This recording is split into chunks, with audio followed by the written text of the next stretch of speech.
I would like to call to order this work session of the Forest Grove City Council. The topic, is Community Enhancement Program. Will the city recorder please call roll? Councillor Gustafson? Here. Councillor Martinez? Here. Councillor Gonzalez? Good afternoon. Here. Councillor Marshall? Here. Councillor Ewing? Here. Councillor Rippey? Here. Councillor Valenzuela? Here. Councillor Nunez?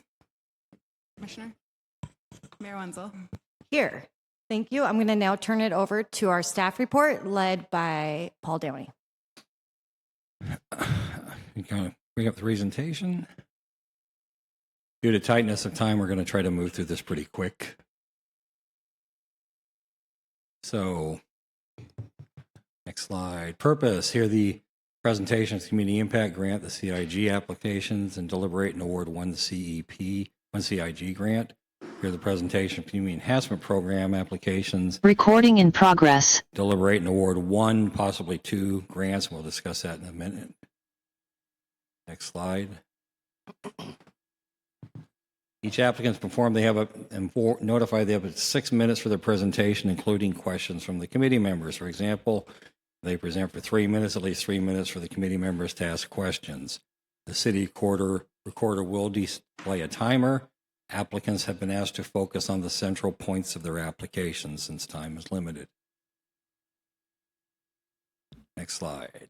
There are 9 applications for the Community Impact Grant. There are 9 applications for the CEP grant. All applications are for the $20,000 CEP grant. There was 1 application from the Parks Department for the $10,000 grant. However, that grant, that purpose was applied to TLT funds, so that application was pulled. There are 4 applicants, not that fast. There are 4 applicants that applied for both the CIG and the CEP grants for the same purpose. Those applicants are limited to 1 presentation and eligible for only 1 grant. Grants to be awarded this year are 1 3-year $40,000 per year CIG grant, 1 1-year CEP grant of $20,000. The committee, as a reminder from February, the committee agreed only to award grant amounts that were applied for, i.e. to not award a $10,000 grant to an applicant for a $20,000 grant. Because there are no there are no pending applications for the 2 $10,000 or $2 $5,000 grants that were available. There is funding for the committee to allow awards for 2 CEP grant, $20,000 CEP grants. So the one question would be, is there consensus to award 2 CEP grants or just stay with the 1? A process. You've been given a scoring sheet to guide your scoring. The use of these are not mandatory and are intended to help each member track who their top applicants are. And if you do use the score sheets, members are encouraged to score after each interview. And if you use scoring sheets, the results need to be displayed for by the Zoom attendees and handed in to staff for the in-person attendees, so we have those as part of the public record. That's all I have. So are there any questions on that? So you need from us a decision regarding, just to recap, we didn't have any 10,000 applications or 5,000. So we have enough funding to add a second $20,000. A second 20,000 CEP grant if the committee decides to. That's correct. So what does the committee think? Discussion on that, adding a second $20,000 CEP grant. I'm in agreement with that. Same. Yeah, I support that. Okay. Support that. Thank you. So I have consensus to support that. So we will move forward with that. Then just a couple other things I want to point out. So there's 6 minutes in total for each applicant. That includes questions. So when you're coming and doing your application, you can either speak for the whole 6 minutes, you can stop at 4 minutes, and then allow time. But council or the committee also needs to understand that if they hit the 6-minute mark, then we cannot ask questions. Okay. We're really strict. And that was communicated, I believe, to the applicants as well. At this point, I would like to ask if there's any bias or anything that wants to be shared by committee members. Yeah, Counselor Gustafson. I won't be voting on the CIP grant because of a perceived bias. The City Club has applied for that grant. But if everybody is comfortable, I have knowledge of the program and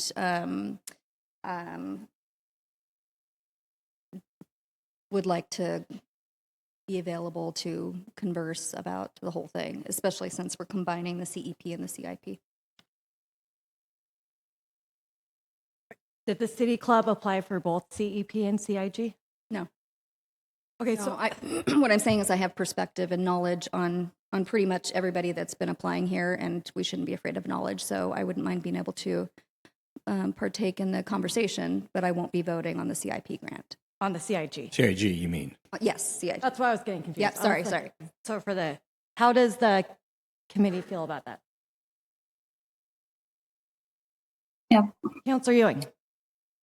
I'm not in on the conversation with Donna. Donna, I'm sorry. My hand was raised for the Forest Grove Senior Center. So I'll hold until you're ready for my conversation. I don't have a problem with Donna being involved. I think she's been very clear on, excuse me, her role. I'm totally, not concerned.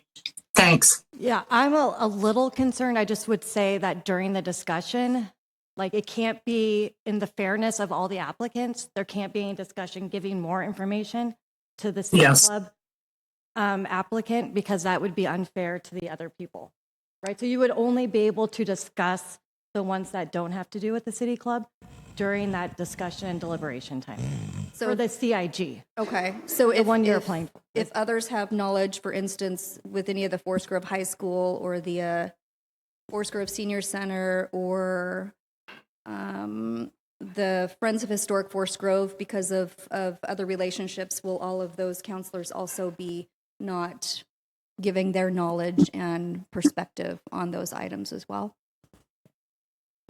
I mean, I don't know. I think there's like general knowledge that people have, and I think that's part of the discussion. I think, to be completely honest, that being the president of the City Club, and then also like I received communication about a news document that went out on the website, that it would, I just think that would be more clear for us as a council to keep it separate, so there's not any concern from the community that there was a conflict. So knowledge that some of us have on these different programs is something that we'll be keeping out. I think, when we get to discussion, like if there's a concern about what someone's saying, then state it. I think there's a difference from, like if I was the president of the theater department, I think there's a perceived bias. So I would not want to speak about that grant.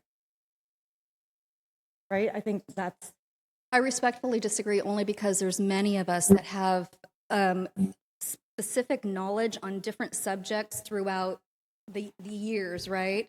Right. And because we are lucky enough to have that specific knowledge or background or perspective, I don't think that bringing that knowledge to front because we have that knowledge should be feared. I absolutely agree that, not voting is important, but I feel like, and I understand what you're saying, but I also feel that it's a slippery slope with being afraid of different people's knowledge base. okay. Council President Rippey.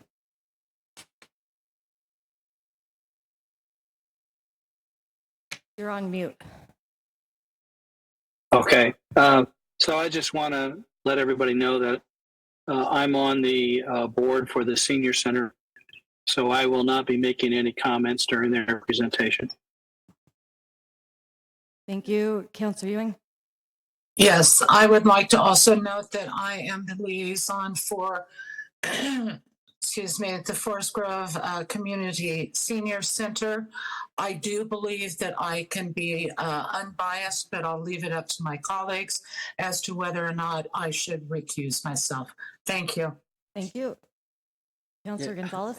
Yeah, I think just to try and bring us home and recognizing that we're almost at 5:10 here, I think that we could try and approach this with some grace and being respectful that in a small community, we're all very involved in a lot of things that we care about. Well, we can try and keep in mind that if we are formal representatives of, let's say, on a board of directors, or we are compensated by an organization to recuse ourselves, acknowledge the conflict of interest, and abstain. I would say go as to not lobby, but can answer questions if questions do come up if a representative was not here for that organization. But that's probably the boundaries that I would feel comfortable with. But in the interest of time, we're a small community. Let's try and exercise some discretion here around that healthy tension. And I think we all understand the general nature of what is probably right and wrong. Right. That's okay with you, Mayor? Yep. How does everyone feel? Okay, and then I would just like to disclose that my in-laws are one of my in-laws, David Morelli, is the president of the Friends of Historic Forest Grove. I don't think I will show any bias towards them, but if any counselors think I may, then I will recuse myself. Okay, hearing none, we're going to start with our presentations. The timer is going to be on the screen for our people presenting, so just keep in mind that you have a 6-minute time limit. Okay, so we're going to start with Adelante Mujeres.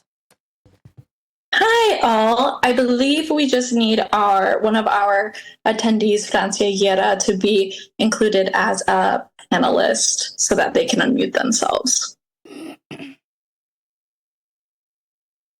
So go to attendees. Yeah. Can we stop the time?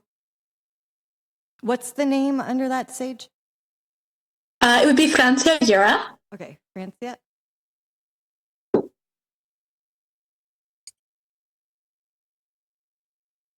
Hi, Francia. Are you there? Okay, now she should be Francia. I'm here. There we go. Cool. Okay. All right, we will go ahead and begin.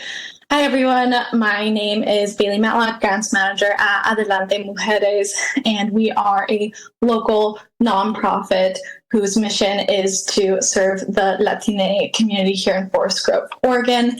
Today, we are coming together in a collaboration between two of our core departments, our micro enterprise and our child nutrition programs to provide this CIG grant proposal ask. Hi, everyone. My name is Sage Sherman, and I am the Market Access Program Manager at Adelante Mujeres. I'm here to share about the impact of the projects relating to the Forest Grove Farmers Market. In 2023, over $500,000 was spent at the market, keeping that money within the local Forest Grove economy. About 1/5 of the total gross sales goes to support our food access programs, and this market really becomes a recreational area for families through our live entertainment, food demonstrations, and special events. And the goal of this grant is really to increase our programming, particularly for the Waste Center and Kids Club programming. Our Waste Center includes our dining area, it includes our reusable dishware program, and waste and recycling education. This year, we are changing our setup to make sure that it is accessible to everyone in the community and engage families and people of all ages. With that shared goal of improving the appearance and environmental quality of Forest Grove. The second piece is our Power of Produce, or POP Kids Club. This is a farmers market-based kids program offered bilingually that teaches children about the local food system through various activities, engaging with like fresh fruits and vegetables. It is a requirement for this program that we provide $2 to each kid that participates in an activity. And we really want to make sure that kids have that power of choice and get access to fresh food. And with this grant, we hope to increase that to $5 per child per activity. And I will pass it on to Francia. Sage. Hi, my name is Francia Guerra, and I am the Child Nutrition Coordinator here at Adelante. And last year, in collaboration with the Early Childhood Education Program, we organized the first Kids Farmers Market, in which we aim to educate children as early as 2 years old about the local food systems. The event emphasized the importance of fresh fruits and vegetables, informed food choices, and healthy snacking. Through interactive activities, children learn about nutrition, local food sources, farming, and basic money handling skills. The goal is to install healthy eating habits, fostering future generations of informed consumers, healthy adults, and environmental stewards. With the CIG funds, we hope to make the second Kids Farmers Market a success. We wanted to continue that education outside of a classroom, and now we are piloting a program in which we are educating parents as well about nutrition, and we also give them an incentive to purchase fresh fruits and vegetables at our local farmers market here in Forest Grove.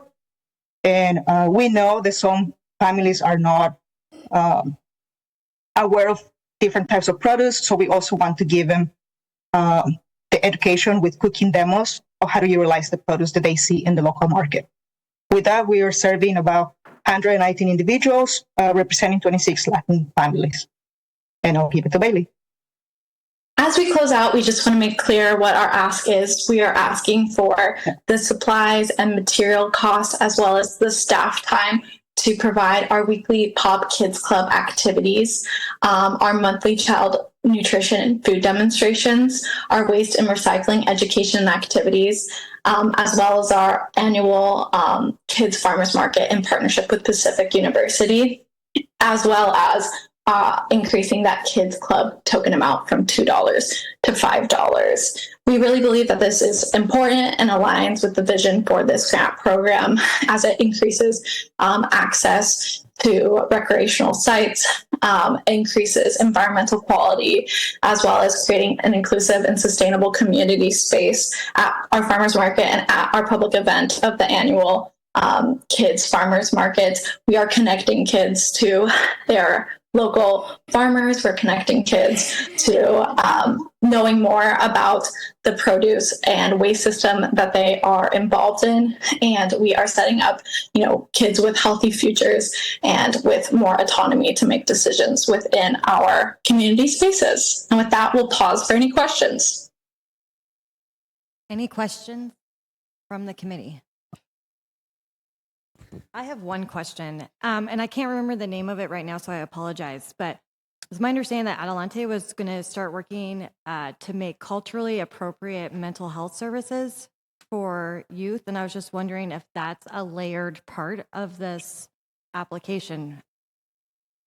Thanks so much for asking about that. So yes, in everything that Adelante does, our hope is that at any point that you enter into our services, that you're connected to our other services. So we did recently open up our mental health clinic in Hillsborough, and through our child nutrition education program that is under our health equity department, those two teams do collaborate to provide mental health services to our children and all of our families that we serve. Great, thank you. Okay, do you have a question? Nope, I think our time's up. Well, thank you. Thank you for your presentation. Thank you. Thank you. Thank you, everyone. Thank you. I love the hype. I'm all about the hype, but I'm going to ask that we not applaud just in the interest of time. But I do really appreciate it. You all are real good people, so thank you, thank you. Okay, we're going to move on. Thanks, Atlanta team. Forest Grove Youth Lacrosse.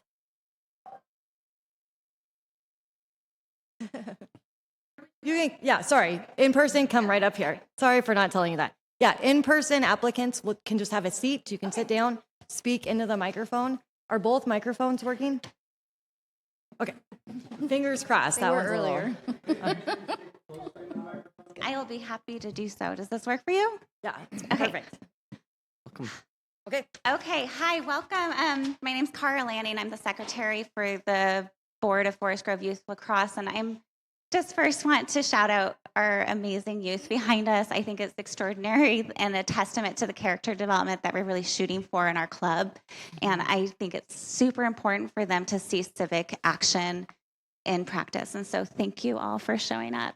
I'm here with fellow board members and the coach, and I acknowledge that our application is standing amongst giants within our community. We have extraordinary nonprofits that have applied for these funds, and I just wish everyone the best of luck, regardless of award. We are committed to promoting the sport of lacrosse. It's fun, it's fast-paced, but more importantly, it's the first American sport. It has a documented history of going back to the 17th century in the United States, and we want to maintain its presence within our community. Lacrosse is recently gaining momentum and global recognition and is now going to come back to the Summer Olympics in 2028, and it is considered the fastest growing sport in the West Coast. The cost of participating in lacrosse is extraordinary, and that has resulted in only wealthy communities and people with lots of time and lots of cash to participate. Forest Grove Youth Lacrosse is committed to changing that narrative, and we're doing that right now. We are the only club in the Portland metro area that provides equipment to our youth at no cost whatsoever. We're also the cheapest club to participate in. Our registration fees are $100 to $150 a season. 50% of our players pay $0 to participate.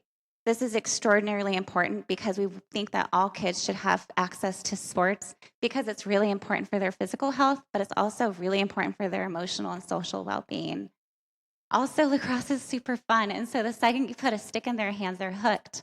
I love that our club is co-ed. All genders are welcome. All abilities are welcome. We might be a little bit scrappy when we're at a tournament, but that gives us character, and it helps us to just engage in what the point of recreation is, character development and fun. So we're trying to maintain our cost structure, which is low cost to families. And our priority is really in our ask to update our equipment. So the safety standards of our equipment have changed recently, and it's extraordinarily important that our kids are provided with the most up-to-date safety equipment. That's the largest majority of our ask. We also want to continue to increase the frequency and the quality of the community engagement programs that we already do. And so one idea we would love to do is like a free or donation at will summer camp so kids can just get a stick of hands and have some fun and be with their classmates in the middle of the summer. We also provide workshops throughout the winter with the high school, and we hope to continue to build out that program with Pacific University and other community partners. Our organization is worth investing in because we are able to provide a recreational team sport option for families at all income levels, and that's really, really important. I'm sure many of you are aware that some team sports are hyper competitive or exclusive at skill level. We are not that. We also think it's extraordinarily valuable to have more sport options in Forest Grove for our youth to retain them in sports longer for the health outcomes that are well documented. And when our kids come to us, we let them play. We let them build that character development and have so much fun on the field, and we have fun too.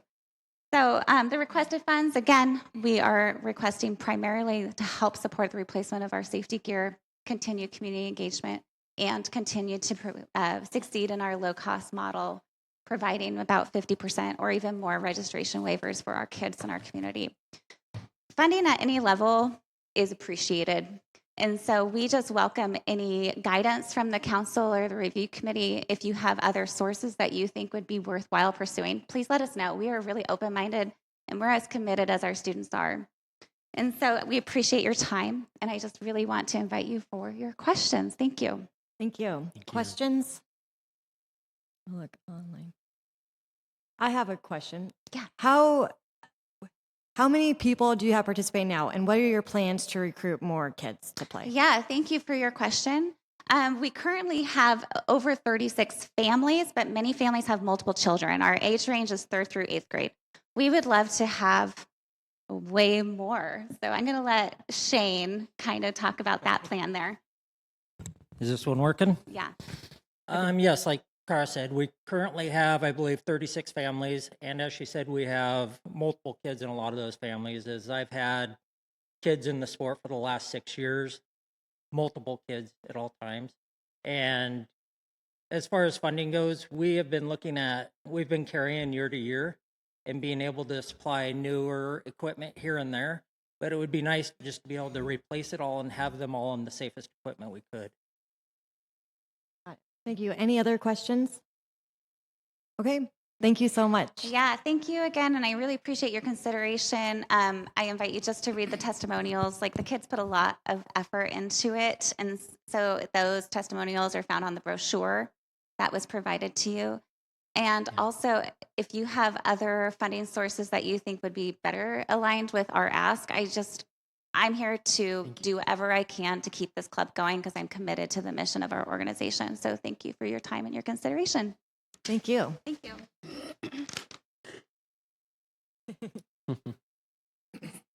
Okay.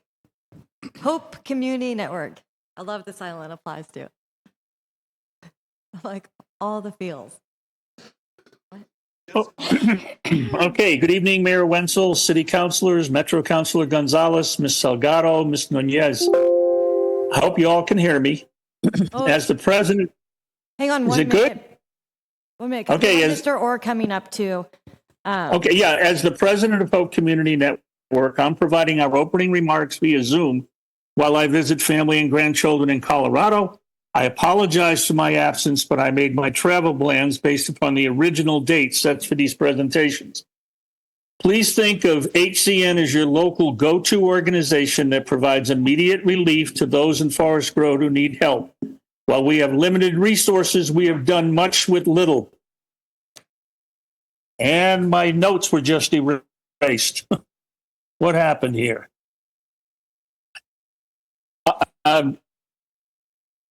I think I can take over here. Okay. Okay.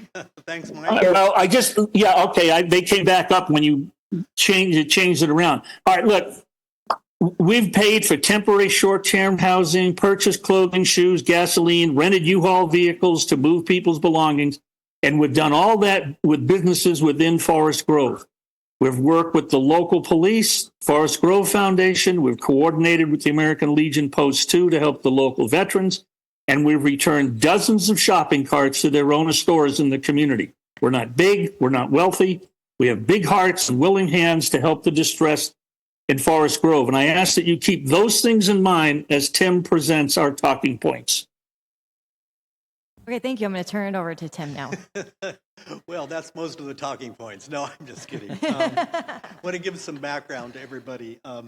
Many of you will probably recall that Hope Community Network was awarded a grant last year. Our mission and the reason for that grant proposal was to hire a house manager and to manage a house, whether leased or rented, for the homeless here. And he or she would be there 24/7, and the renters would use vouchers to pay their stay. Unfortunately, we haven't been able to find a place that fills the bill for that, and we've even spoken with, not a lot, but several rental agencies, and the minute they find out that we are trying to house homeless with vouchers, they said no thanks. Okay, so consequently, we've changed our focus and mission this year. We have identified the last year or so a real need here in Forest Grove that isn't being filled. We're painfully aware that there is not a rapid response agency or group here in Forest Grove that is willing and able to respond to the needs of homeless individuals who need immediate attention. Our board we are 6 strong in our board right now. Mike is the president, Hope Kramer's the treasurer. She also had other plans, so she couldn't make it. And Stephanie Rose is up in Portland taking a class and couldn't meet it. So Dan Boone, formerly homeless, is on our board. I'm Tim, a board member, and a new member is Jody Blue. Athena Phillips is the non-board member at Trauma and Mental Health Advisor. So our model is one of rapid response, helping the homeless individuals and immediate assistance in the city. It's really a unique approach, and it's something that does not currently exist here in Forest Grove. The proposed program in applying for the CIG grant is focused on providing immediate assistance to homeless individuals. Our volunteer board is the group that makes trips to where we're needed to get motel rooms, get people to motels, to pay for storing the homeless's goods that are sitting out on the street and they don't have no place to put them. Sometimes just buying them gas and shoes, etc. I've got a 5-page list of things that we've done over the last year and a half, and at least 30 people that we've helped out 24/7. I'm getting phone calls and messages at 10 o'clock at night, at midnight, and things happen. We got it done. Let's see, where can I go with that? Based on the hours spent by our volunteer board the last year, part-time services navigator, which is what we'd like to call this individual, would have to work 20 to 30 hours per week. So we're requesting a grant for $40,000 a year for 3 years to cover he or her salary, plus materials and supplies and other surprise costs. That would include motel rooms that have to happen. That would include storing somebody's food, even silly things like fixing a bicycle. So that's what we're looking for. Since our inception in the spring of 2022, we have an established track record with the Forest Grove City Government, County Commissioners, Metro leaders, and Washington County SHS leaders. I'm getting down to 49 seconds. We have measurable outcomes of this program is how many people we can help connect with services that lead to obtaining housing. We maintain up-to-date records of the people we assist, and we will continue to do so. We track our service instances, and we can identify at least 30 individuals, as I said, that we've helped in the last year. We see ourselves as adding value to the city's efforts to help the homeless navigate through situations requiring an immediate and compassionate response. In effect, we really see ourselves as partners with the city of Forest Grove. I think I've just chewed up all of my time. Well, You did. Mike helped. Yes. Thank you, Mr. Orr. Thank you for the presentation. Okay, next up we're a little bit behind, but not too bad. So next up is the City Club of Forest Grove.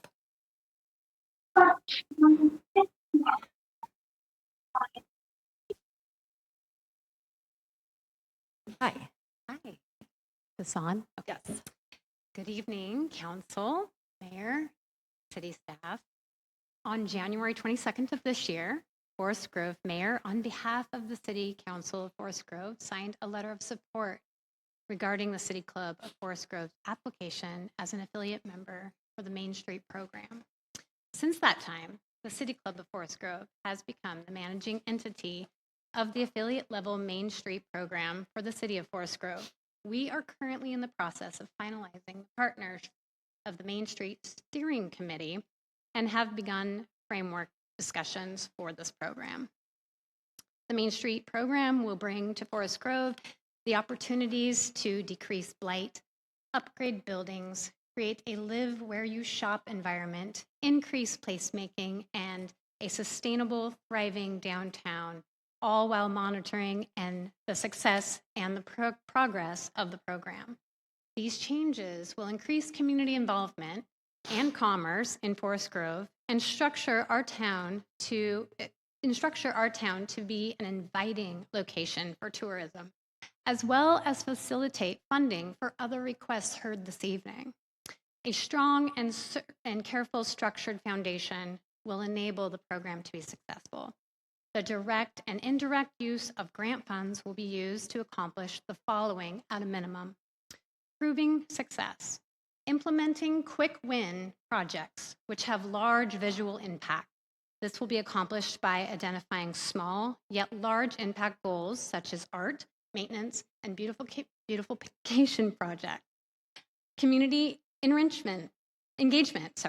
engage and educate the community, including residents, businesses, nonprofits, and building owners to gain their support and partnerships in the form of membership dues, sponsorships, financial buy-in, in-kind contributions, resources, expertise, and talent. We will accomplish this by marketing visibility, educational seminars, mailers, newsletters, website marketing, and promotional events. professional support. The Main Street program gives us the network and the resource for success, but we must adjust them to meet our goals and our culture in Forest Grove. Website modification and management, marketing expertise, outreach specialists, CRM, and database tools as professional level are required to ensure a strong base for moving forward. This will be accomplished by contracting with experts to assist the website, CRM, marketing, and other database features necessary for this function in this program. Likely, you have several organizations tonight that are requesting these funds. Today is an important decision, and this program's success will have a positive impact on our entire community, not just one organization, not just one subset of people. We're requesting you to continue to demonstrate your commitment and partnership to the Main Street program with the action in the form of the full 3-year grant. I appreciate your time, and I would love to take questions. Okay, questions? I'll start with one question. So I was looking at the budget, and I was just curious, like when it says projects, events, and enhancement, and that's like a considerable amount. It's 56 for year 2 estimate. It's $56,000. I was wondering if you could give me some examples for that. And then that's both in year 1 and year 2. And then in year 3, it's 76,000. So I'm just wondering if you can give me examples of what you're thinking with that. So it's sticker shock, right?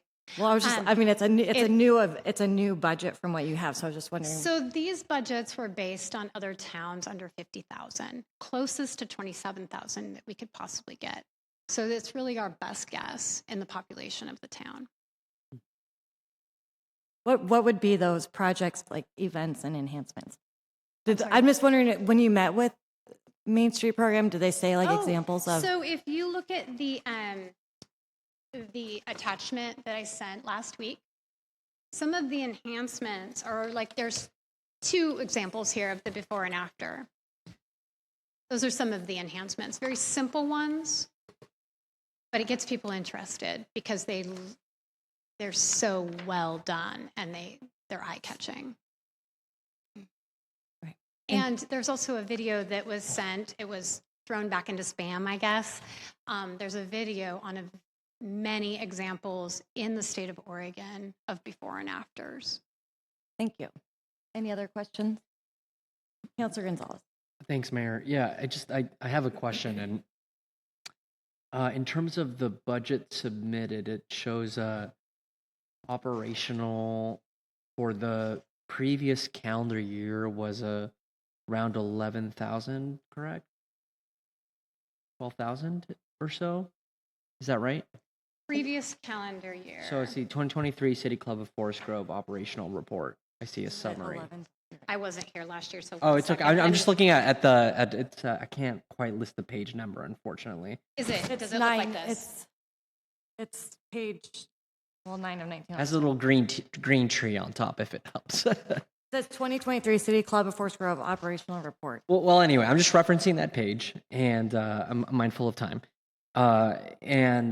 And then you go from your estimates go from 35,000 to 100,000 to 122 to 147. It just feels like the scaling is very, very drastic in terms of forecasting of financial growth.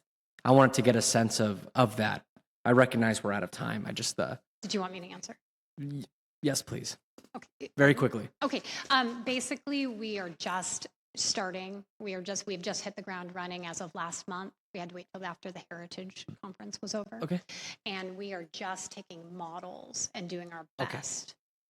Okay, excellent. Thank you so much. Yes. Thank you. Thank you. Thank you for coming. Thank you. Okay, next, I lost my. Okay, next up we have, Lo Nuestro Folklore of Washington County. Sorry if I butchered that too much. Hi there. Hi, councilors. Hi, committee members. So I actually missed the opportunity to attach the slideshow, basically PowerPoint. It's like a slideshow. So can I actually distribute to the committee member here? Yes.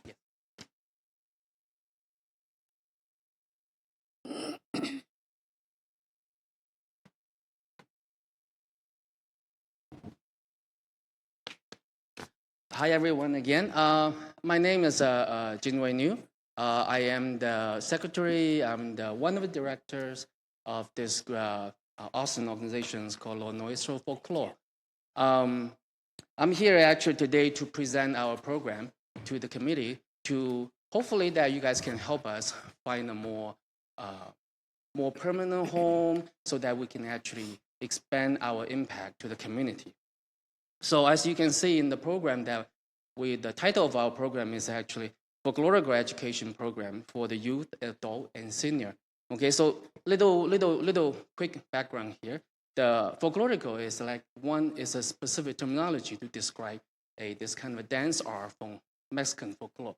It's actually a combination of the traditional Mexican folk dance with the influence of ballet and Western contemporary dance, and then that become a dance art form is called folklorico dance. So our mission, the mission of our organization is to provide a healthy, safe, and inspiration environment in which children and young adults are given the opportunity to learn about the Mexican culture and history through the traditional dance art.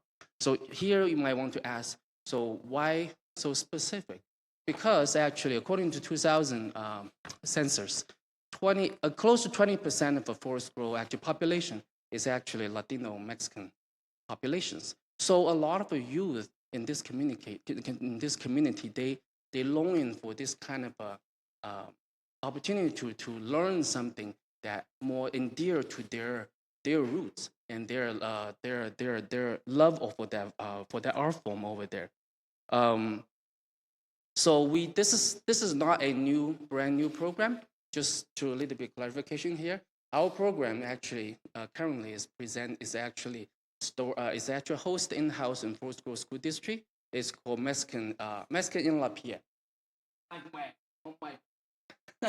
So this program currently is actually running in the school and to mainly actually supply to actually provide this actually folklore educational opportunity for the kids from K2 all the way up to the young adults.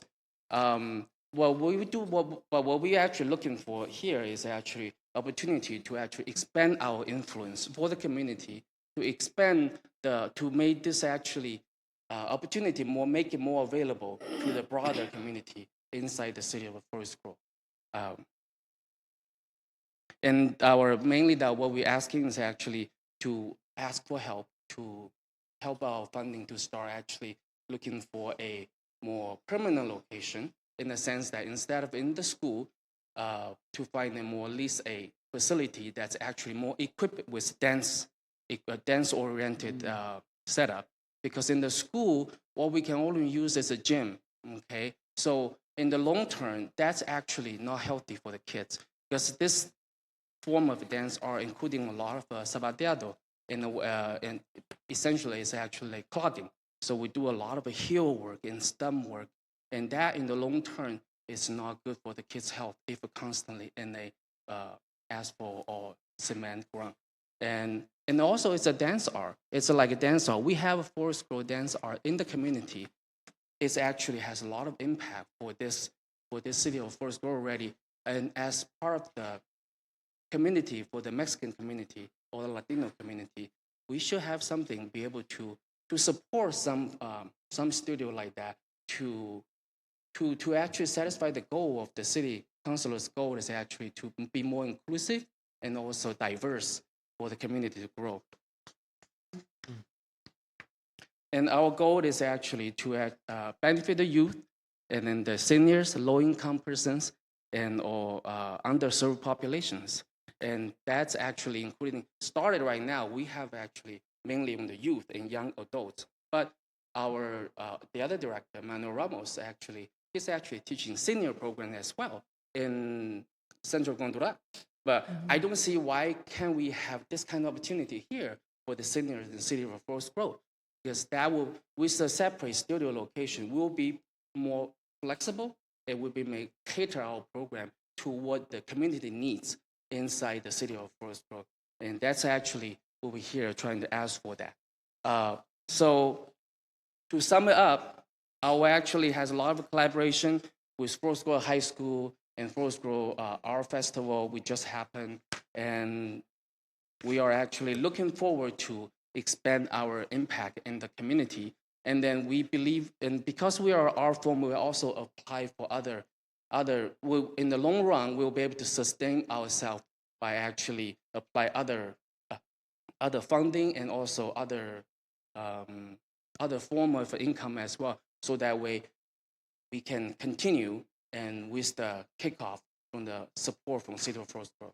And to sum it up at the end, we're gonna have our final showcase. So and at the end of the brochures over there's our poster. I invite everybody to come to our show to see what young people we have created and how they can do, what they can achieve. Okay. Sorry about that. Thank you. Thank you so much. Thank you. Okay, our time is up, so we're not going to ask any questions. Okay. So we have a 6-minute time.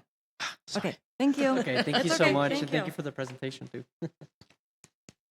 Okay, so next up, our topic is essential services for survivors of family violence. I think this is this. Yep.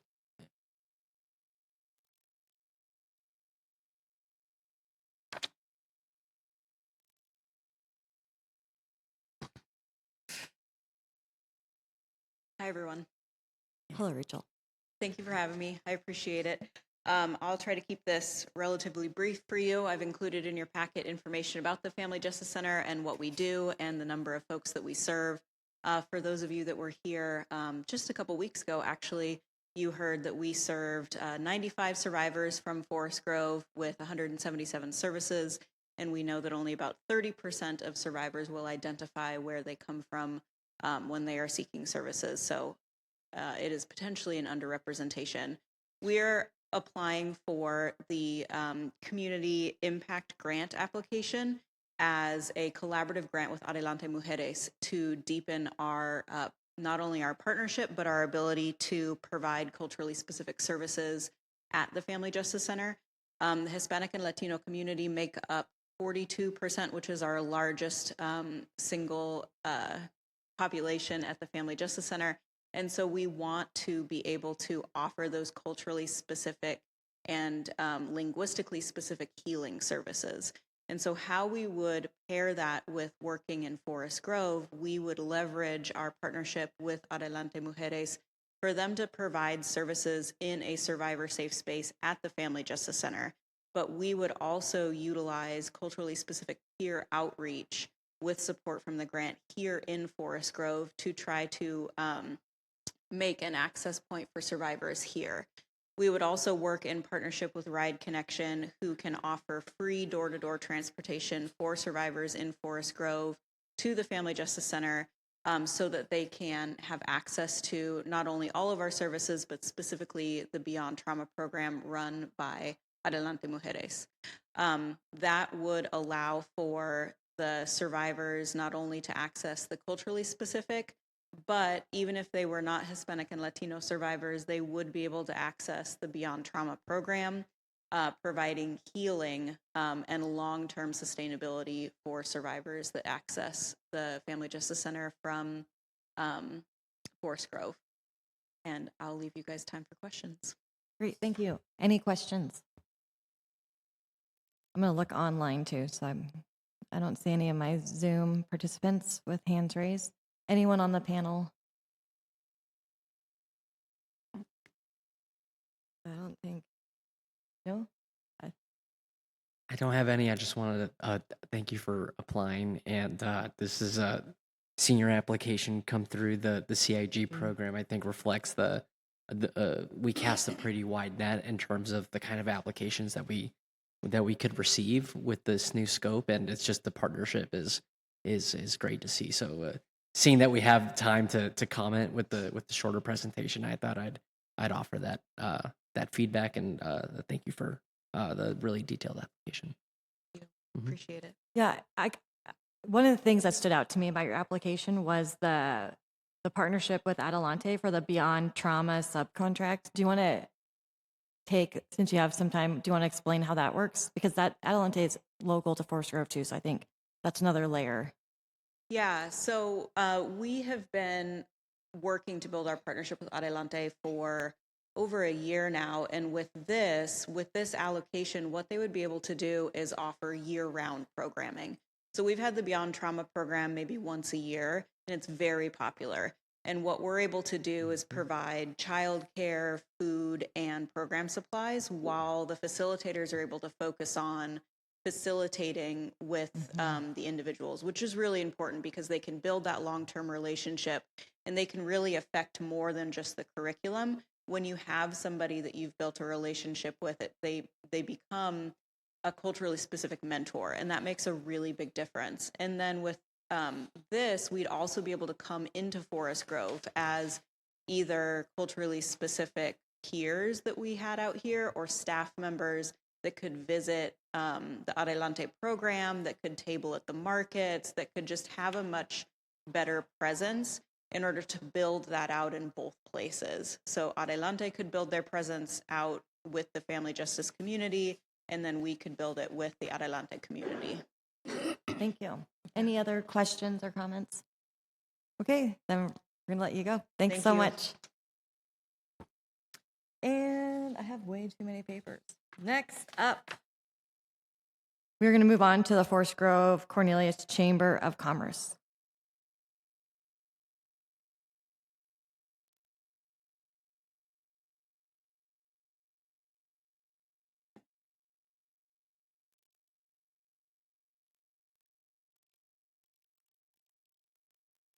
Without a strong business community, we don't have a thriving downtown or city.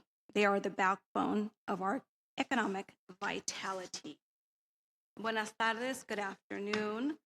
My name is Claudia Yacos. I am the Executive Director of the Forest Grove Cornelius Chamber of Commerce, and I'm here to address inclusive critical gaps in support for small businesses, particularly within the vibrant Latino Hispanic community, the second largest in Oregon. The nearest small business development center is 26 miles away, leaving many entrepreneurs without accessible resources. Furthermore, the nearest SBDC offering Spanish language support is located in Gresham, adding another layer of challenge for our community members. Cities like Tigard recognize similar needs and initiatives. They have allocated funds to supplement the cost for businesses and residents seeking business training and support services. Our small business community, despite their resilience, face significant barriers to success.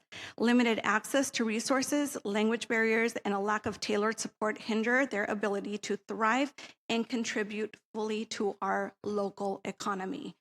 The Centro de Desarrollo Empresarial, or our hub is what I like to call it, is poised to fill this crucial gap in support. Consider the story of Erica, a determined entrepreneur who approached our chamber seeking assistance to realize her dream of launching her own cleaning business. Erica, like many aspiring entrepreneurs, felt overwhelmed and uncertain about where to start. Over 6 months with the one-on-one guidance with me, I am a small business owner, have been for over 25 years. She was able to transition from dreaming to thriving. Just 4 months ago, she officially launched her cleaning company, marking a significant milestone in her journey. We navigated the labyrinth of state and city licenses, tapping into resources such as grants, small business loans to propel her vision forward. Additionally, by joining the chamber, we assisted her in creating her professional website, designing business cards, and tapping into network opportunities. I am taking this a step further. Erica is now working with me on getting certified as a minority women-owned small business through the state of Oregon, further amplifying her business reach and impact.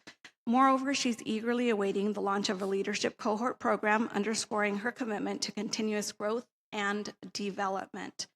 Erica's success story alongside her husband's journey in launching his own business exemplifies the transformative power of our hub. And it's really stories like Erica that inspire us and reaffirm the profound impact our project can and will have. in our community. Our project is not just about short-term gains, it's about laying an equitable and inclusive foundation for long-term economic and prosperity. When our businesses succeed, our entire community thrives. Our activities will be strategic and impactful over the next 3 years of this grant. We'll establish the hub within the Chamber of Commerce, and we are very excited about having people have a space, to work one-on-one versus working with me on my computer. And this really does embody the commitment to innovation and true inclusivity. It signifies our dedication to thinking outside the box and daring to dream beyond our boundaries. With the support of this grant, along with your backing, we're confident that our initiative will make a tangible impact in the existing business community. We believe in the power of true and intentional partnerships and collaboration, recognizing that by working together, we really do build a strong web of skill sets and resources in our area. So each success story we've encountered really does underscore the profound impact of the collective action and I would say visionary leadership. We want to extend, a thank you to all of you. It's a really hard decision, but we want to thank you for your service. And I'm going to leave you with what I started out with, which is without a strong business community, we don't have a thriving downtown or city. These businesses and these entrepreneurs are the backbone of our economic vitality. And I will turn it over to council and to this committee for any questions. Any questions for the chamber? Marissa, are you still with us online? I just don't see you, so I don't know if you have questions or not, and I don't want to leave you out. Yep, I'm here. I'm listening, and I don't have any questions right now. Thank you. Okay, just let me know. Just double checking. Anyone on the panel? Okay, I don't see any questions. Thank you. Muchas gracias. Thank you, Claudia. So we're going to move to Washington County Bikes. I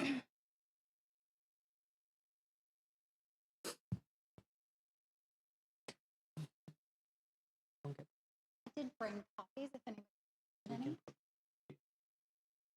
And then I'm Christina Fisher, but our executive director is joining us on Zoom. Just want to make sure we get Joe pulled up. Sorry. Thank you. That's okay. It looks like you guys are working on it. I think we may have missed the Elks Lodge. It's not on my.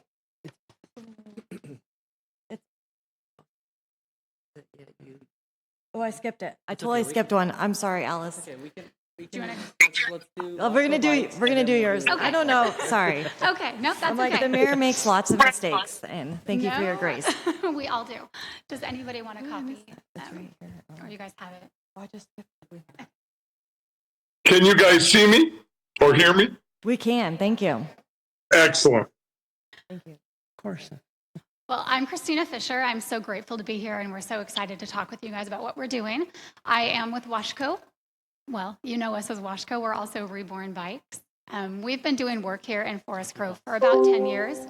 Our mission is to create more equitable, livable communities and combat climate change by putting more people on refurbished bikes and giving them bike safety skills. So as I said, we've been doing that here in Forest Grove for 10 years. We've been running bike camps here in the city.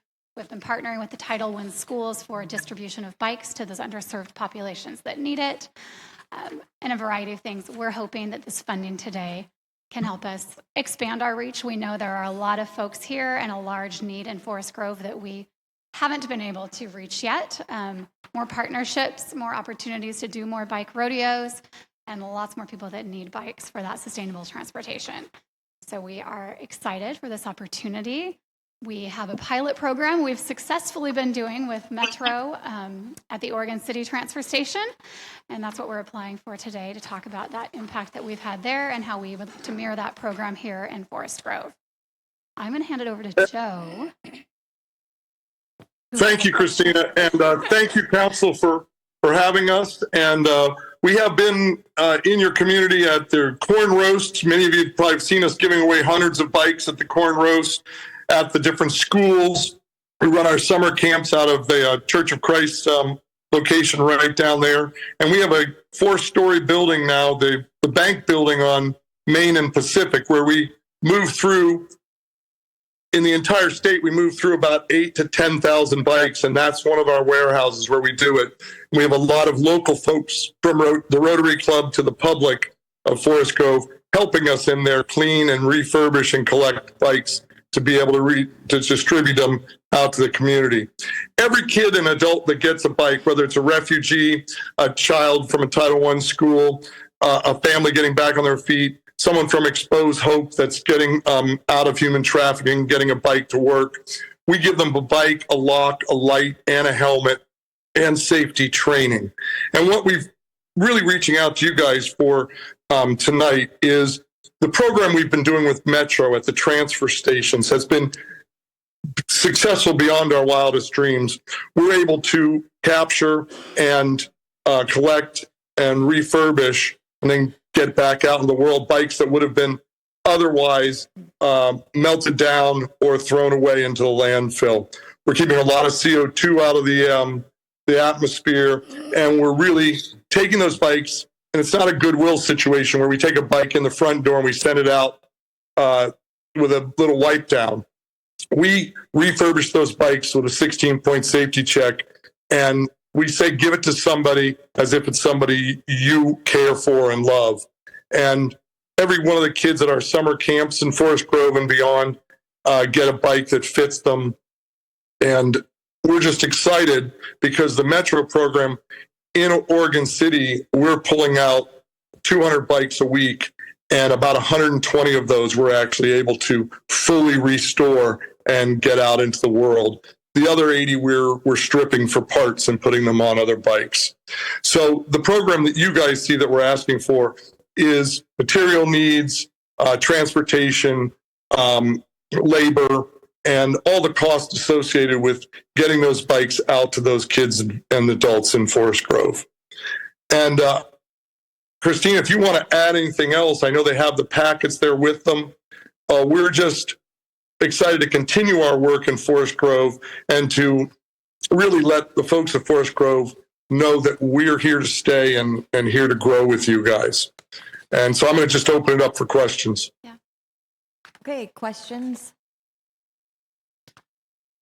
Councilor Gonzalez. Thanks, Mayor Wenzel. Yeah, I have a question. Thank you for highlighting your partnership with Metro at the Oregon City at the transfer station there. For here at Forest Grove, I'm wondering, have you engaged at all with Waste Management and just the possibility of the nuances of the private transfer station and what they're thinking about, having you on site?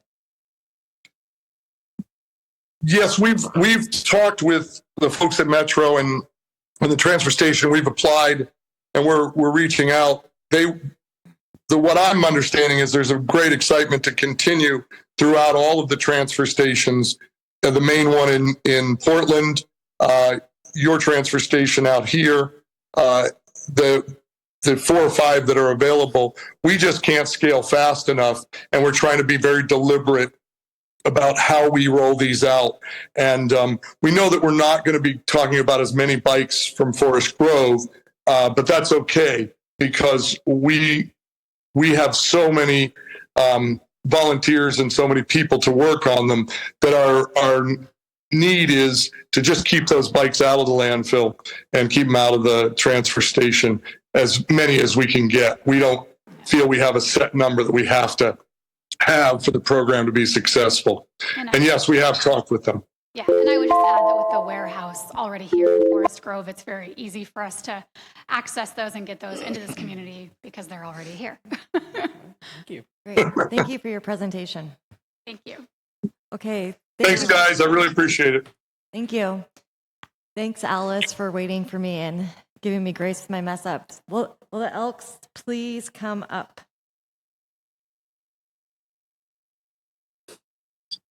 You're so used to seeing me.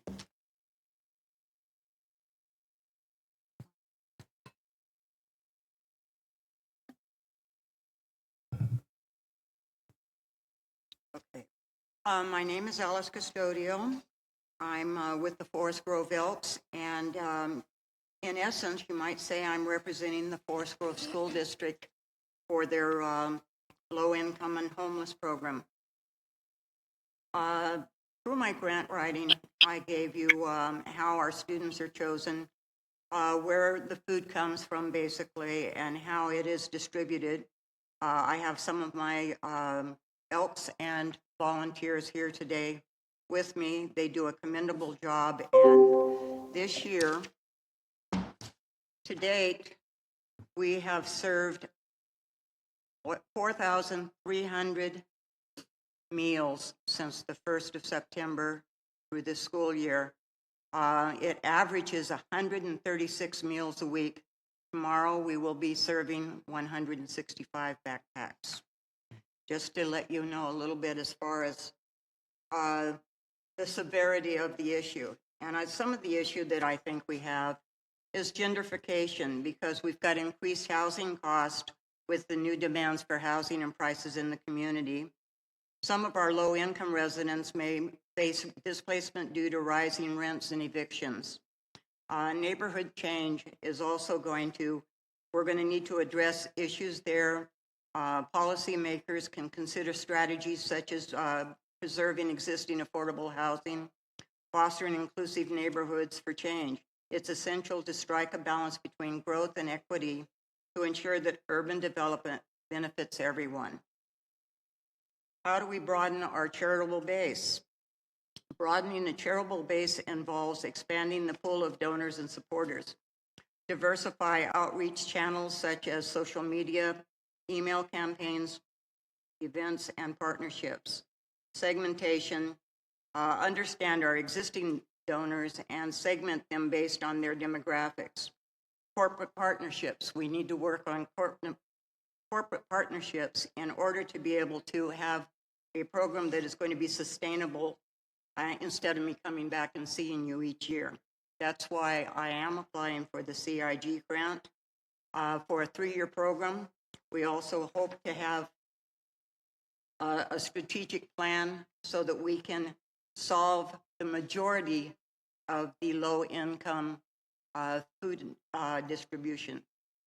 Peer-to-peer fundraising, encouraging current donors to become advocates. Storytelling, sharing impact stories about our organization's work.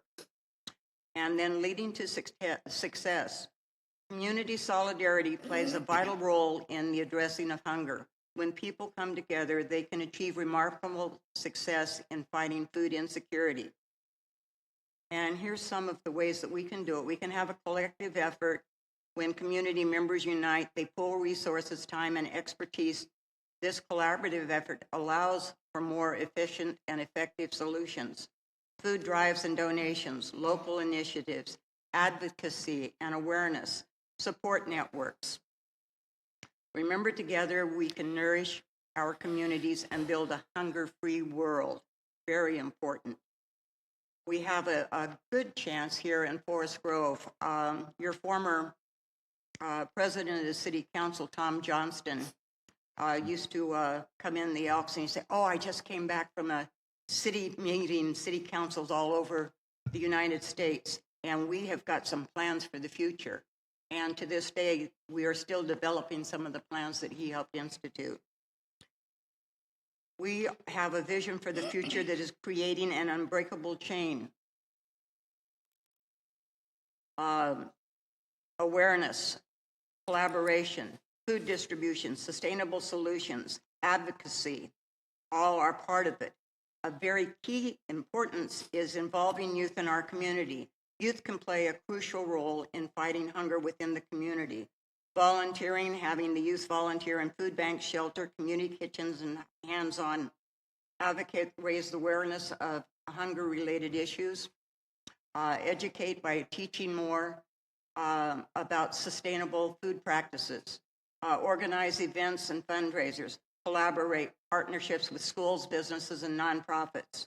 A model for other communities. We need to assess the data collection, stakeholders' engagement, holistic solutions. We need to broaden what we already have started within our community.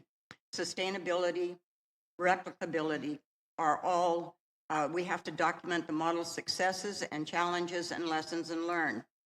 Yes, you've seen me before, 7 out of the last 8 years asking for assistance. The CIP grant would be ideal vehicle to feed children and grow plan that will work with the future. Getting a lesser amount of money is still needed, and we can still try to develop a sustainable plan with the CEP grant. More students, more challenges. Like I say, tomorrow we have 165. This next year at this time, we may have 200. I'm hoping that we can start up and convene a task force, work with the community, and have a 3-year strategic plan that will work and solve the hunger problem. Thank you, Alice. Yeah. Okay. At least I got it. I was gonna say, you made it in the 6 minutes. Thank you so much. Thank you. Okay, so we are, first of all, my peers, did I miss any, like, before we move on? You to got them all deliberation? for this one. Okay, I'm like, did I miss anything? Okay, so how do we want to proceed? One idea that staff recommended was that we maybe take a minute and then everyone shares their top 3 and we tally, tally them up, and then we can discuss the top 3. Or is there a different way you would like to deliberate? That was just one approach. I actually had a question on 2 of them that I thought maybe Juan Carlos might know the answer to. Okay. Oh, maybe. I don't know. Maybe everybody else does, or maybe I'm completely disconnected. So with the Forest Grove Elks Lodge helping the homeless and youth, and then the Hope Community Network with homeless. Does Washington County, like way back, I remember Washington County got a balloon of money and it was supposed to help out with homelessness. Is that something completely different and that this doesn't qualify? Counselor, thank you for asking. There is a great deal of resources in Washington County for homelessness with supportive housing. Specifically, in Hope Community Network does mention this in their grant application. The county went through like a vendor procurement program, and Hope Community Network has not been able to become one of the service providers at the county. So they have not been able to access, and I don't believe the Elks Lodge is a provider. That's not to say that they are not able to refer families to organizations that are service providers through Community Connect, completing phase 1s and things like that. But anyway, I could go through a deep rabbit hole there. I get it. But You kind of have to be connected to yeah. to I mean, the county's created a single point of entry, in which families can go through. But as you know, there's a lot of need, and so there's wait lists and things like that. Sure. And but yes, there's that's kind of the answer to the thanks. Good SHS enough. program that has been designed. Any further questions or clarifying on the committee's part before? Oh, Council President Rippey, I see you. Thank you. I think it goes to a follow up with what Donna was saying. And that is, it seems to be based upon the Hope Community Network's presentation that there are gaps that exist, even with the metro and the county services that are provided. They're not meeting all the gaps. And I'm curious as to why the county isn't trying harder to fill those gaps. And it seems also that those are rather urgent things, calls in the midnight, calls for this, that, and the other thing. And if there are needs, then those things probably need to be addressed by the county. Thank you. You're welcome. Okay, is there a consensus on how we want to do deliberations? Do you guys want to take 2 minutes to kind of tally up your score sheets, and then we'll come back and tally up our top 3 and then discuss those top 3? Is that fine? I'm just trying to figure out a way, because we do have a time limit, or is there a different approach? Yeah, we should do that and try and. Okay, let's do it. So, 2 minutes. You only do one CIG, so it's a 3-year, 40,000 each year. Out of the ones we just heard. Oh, this is going to be too hard. You pick your top. There's a lot of good.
When I first got elected, to give grant money away, I thought this would be the best part of the job.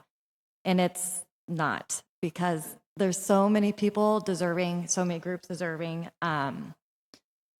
It's just hard. It's just a hard thing. So I just, again, want to say thank you to all the people, like really to everyone in this room, volunteers. Every single person I'm staring at is volunteering for the betterment of our community in the capacity that you can. And so that is such value to the city of Forest Grove, and I want to, say thank you. Okay, so are we ready? Does anyone need more time? I'm going to start with the committee members that are on Zoom. So I'm going to go with Marissa first. Oh no, wait to call me out. I wasn't trying to, it's just I can't see you, so I didn't want to forget you. That was like my strategy. No, that makes sense. That works. I apologize for not being able to be there and present. I couldn't, and I don't have any other help. So I like that you said we're doing what we can. So in regards to this, for one, is essential services for survivors of family violence. This is really hard. My number two is Florforico Education Program for Jew Senior. Which one was that? And my Florforico Education Program. Got it. Yes, thank you. And then my third one is between Adelante Mujer Farmer. Okay. So Marissa, Adelante Mujeres? Oh, no. No? I guess my third one would be Hope House. Hope House. And then the Hope Community? Hope Community.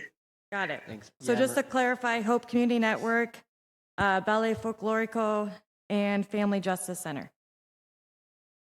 Family Justice Center, Bel Air Folklorico, and the Hope House.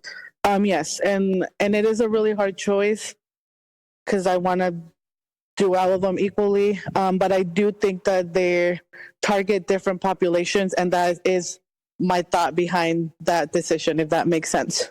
Yeah, you're good. Thank you very much. Council President Rippey.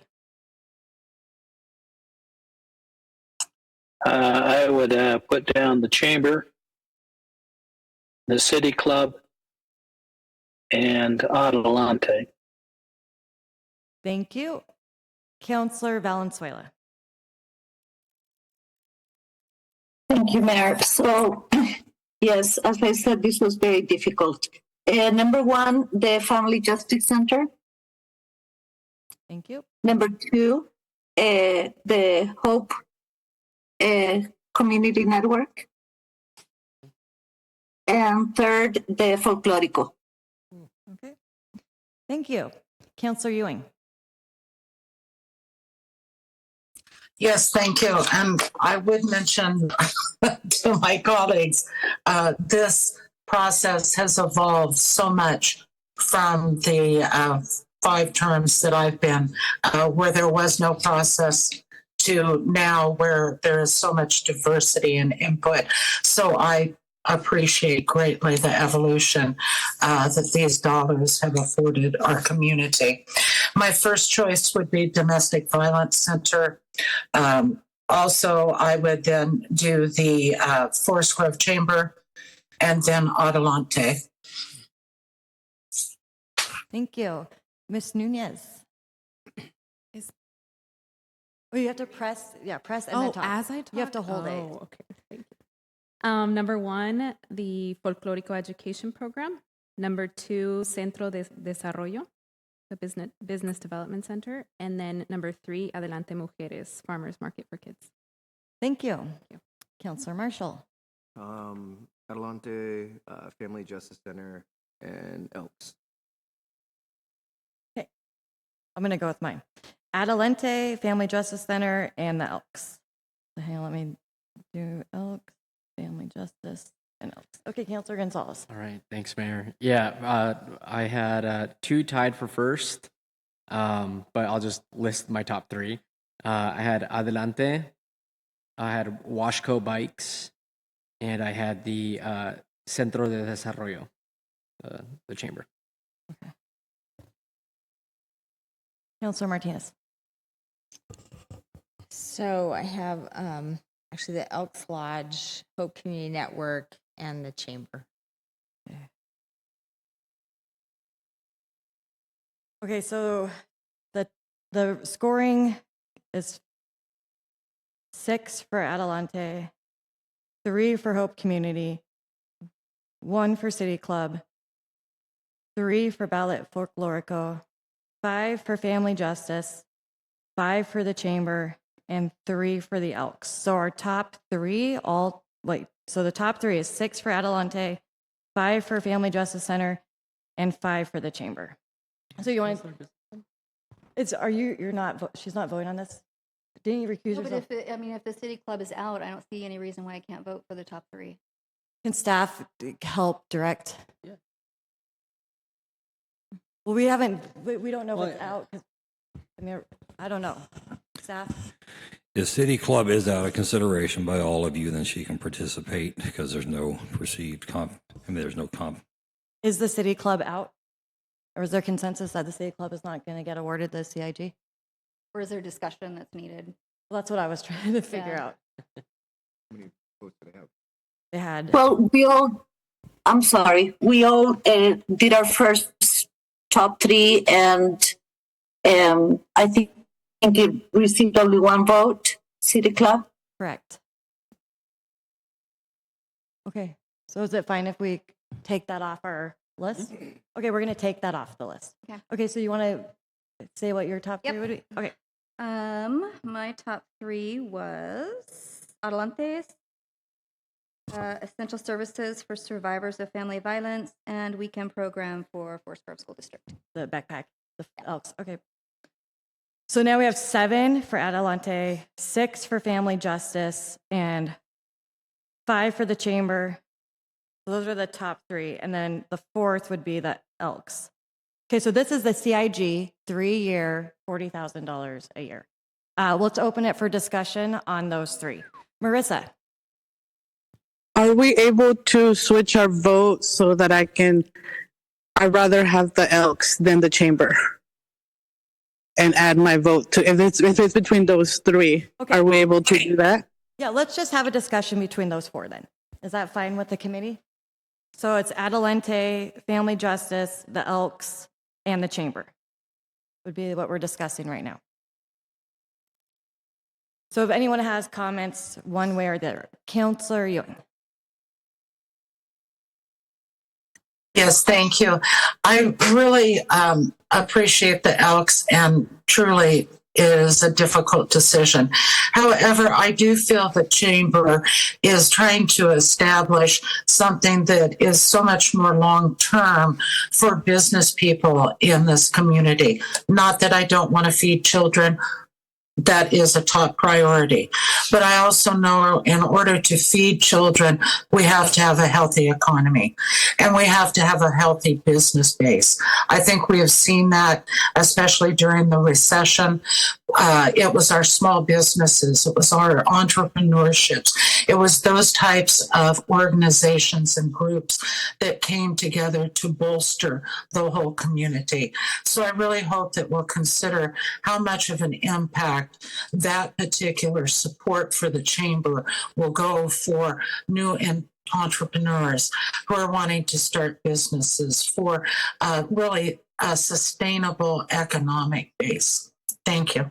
Thank you. So I think what as you know, and Councilor Gonzalez, my co-chair, correct me if I'm wrong, but if anyone would like to weigh in if they feel strongly about one of these 4, let's do that now. And then after we hear any discussion on these 4, let's narrow it down to our top 1 because there's 1 grant for CIG. Councilor Gustafson. I just want to call out that I had the essential services and Adelantes as a tie. And so I just wanted to call that out. And then I wanted to make comment that I believe that the Chamber's proposal may be a little bit redundant to programs that we already have, but I do not know. It just feels like it's a redundant program that maybe needs partnership. Okay. Council President Rippey. So to answer that question, no, it's not a redundant. The business hub, the business development hub, used to be located at the PCC campus and was moved. The closest is now in Gresham, I believe, and it is critical, a critical surface that is sorely needed here in Western Washington County.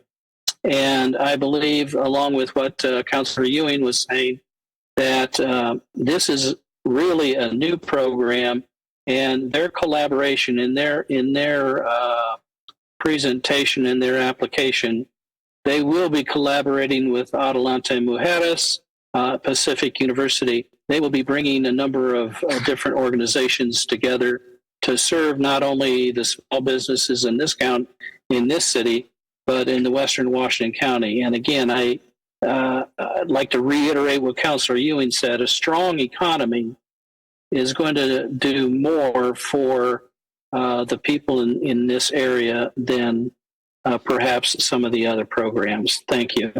Thank you, Council President. Marissa. Hi, I just wanted to say I feel like with the Elks, it targets a more vulnerable population, and it also affects the children in a lot of other ways if they're not being fed. It affects their education and so on. I feel like if I had to pick between feeding children and the Chamber, I feel like the Chamber can still work on those partnerships and come back next year and kind of let us know how that is going. I would like to see more equitable practices with the Chamber I still feel that there's a lack of diversity in the work that they've done. And I would just like to learn more about how they are going to show that they are targeting everyone in that community, like the business aspect of it, but how are they specifically being equitable and reaching those communities and people who are at a disadvantage? And I'm not sure that I've seen that yet. And I would like to know more about that before I choose them over the Elks. I don't know if that made any sense, but Yeah, good comments. Thanks, Marissa. So, yeah, go ahead, Counselor. I guess just to add my final thoughts here, and you know, it's I'm not a parent, but I feel like I have to pick between one of my kids, you know, because these are just four incredibly impactful, meaningful programs and organizations in our community. It feels really hard to feel like three of these won't be getting funding. You know, if I had to winnow it down to two, it would be down to the Adelante Mujeres Farmers Market or the chamber business program that they want to create. And when I have to really, really test myself and winnow it down a little bit more, I see the work that Claudia has done in the last year, and I think that she's earned a grant investment to take that work a little bit farther. And I would put my final vote on the chamber. I recognize the comments that folks have made throughout this process. But I just think that in terms of, you know, and we're really talking about marginal benefit, marginal impact, talking about splitting hairs here. I just really feel confident that the chamber, the leadership that they have right now, they're really going to stretch that 3-year grant and really going to make the most of it and going to duplicate it over time. Thank you. So, yes, Ms. Nunez. I appreciate the comments that you just shared. I think that Adelante Mujeres also, as a nonprofit, they have easier access to a lot more grants that focus on sustainability.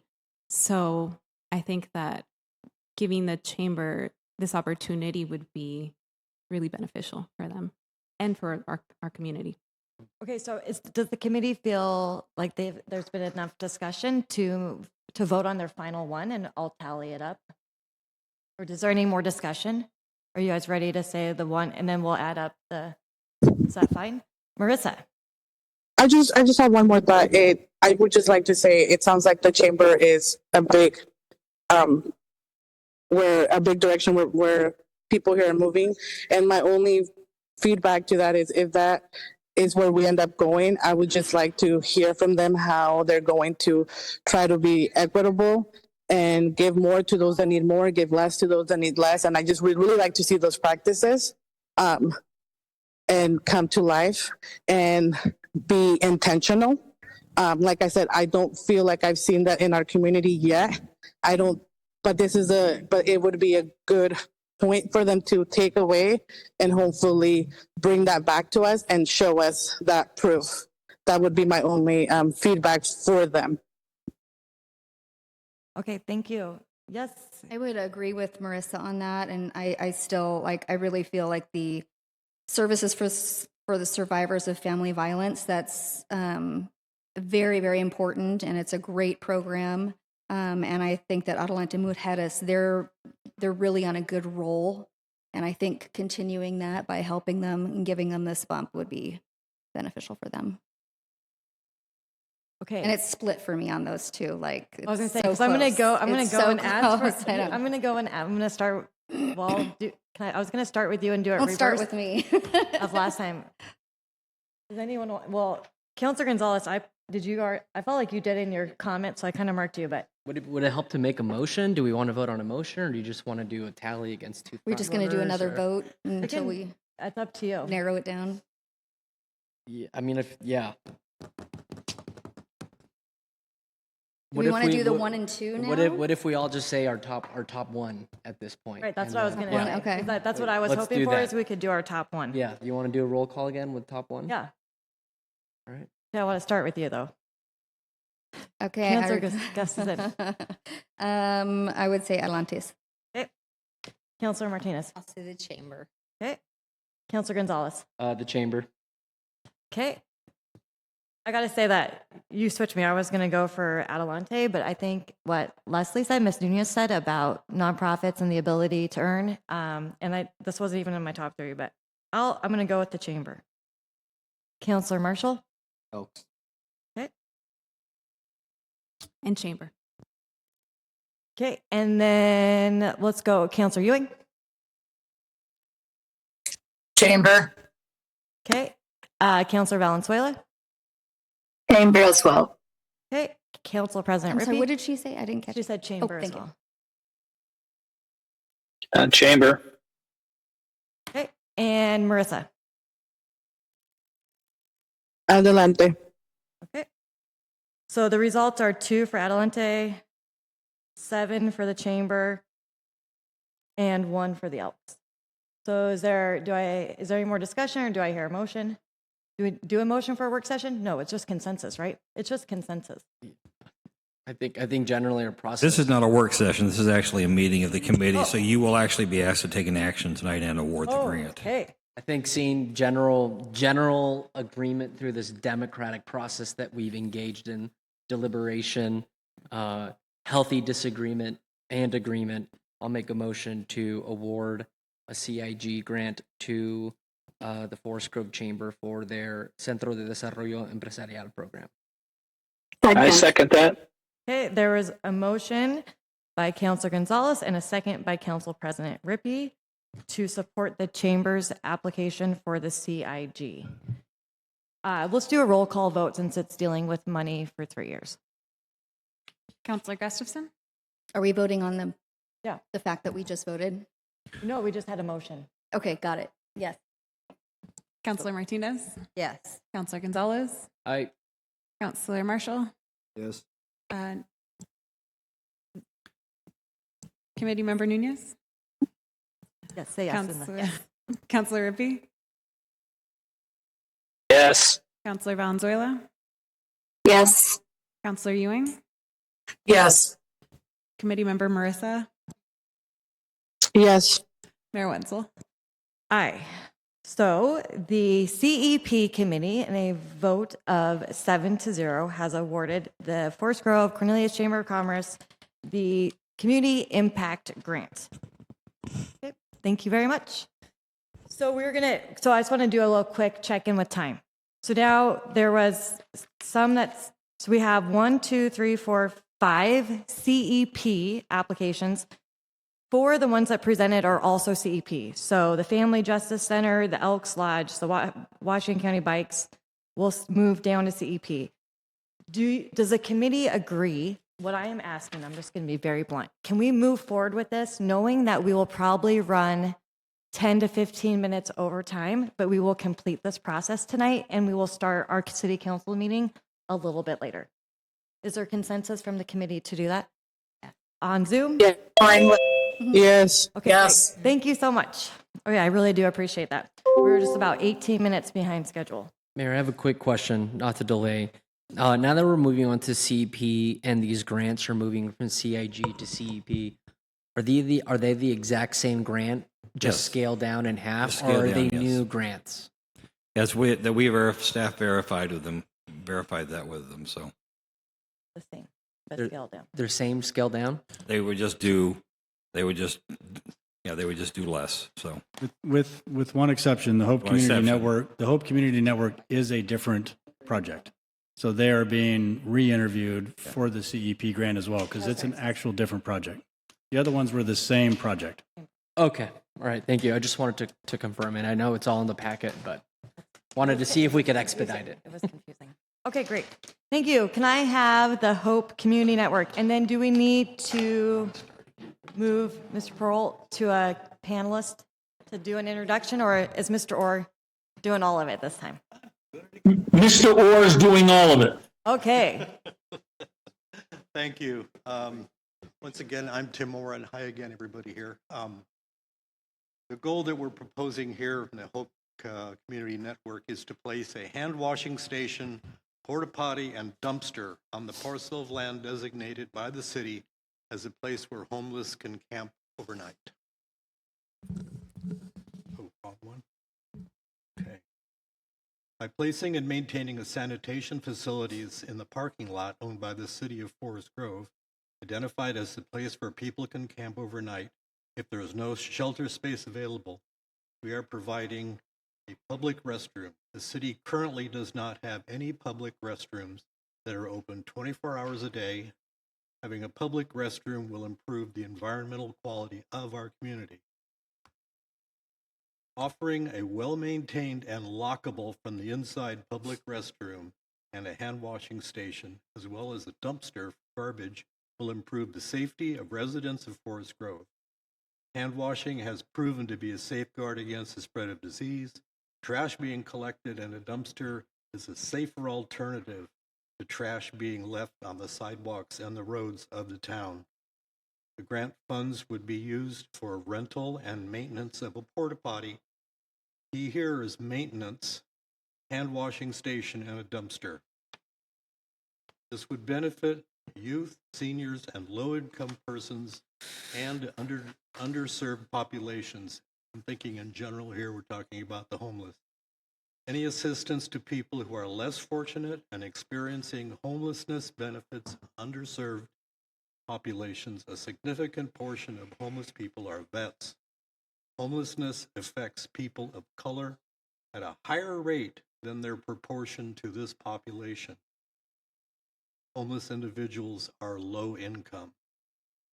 This project would start July 1 this year and be complete June 1st of 2025. The project scope is all residents of Forest Grove will benefit by providing a public restroom, hand washing station, and garbage the city-owned parking lot on 19th Avenue.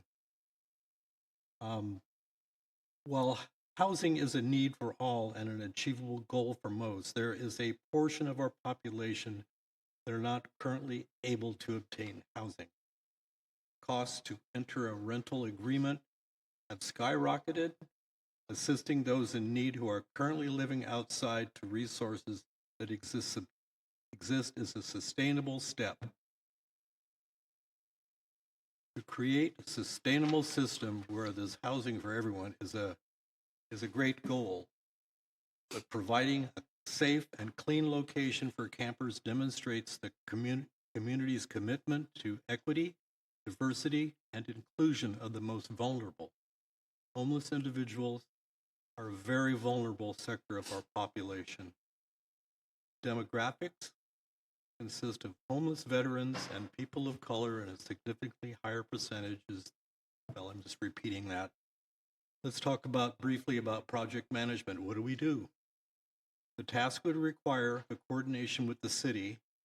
The first step would be to develop a memo of understanding with the city of Forest Grove to confirm the placement of a portable restroom, hand washing station, and garbage dumpster on the city parking lot. This would be completed by 31 July. The next step would be to order the sanitation equipment to be delivered and placed. That would be completed by August 31. Hope Community Network will support regular visitation to the site, and this is key. We will support regular visitation to the site to verify that the equipment is clean and in good working order and handle issues that arise. HCN board members are trained and have worked with the homeless population for years. HCN will engage with campers if there is a need and help connect campers to resources. Ongoing discussion with the city could lead to changes in the project if needed.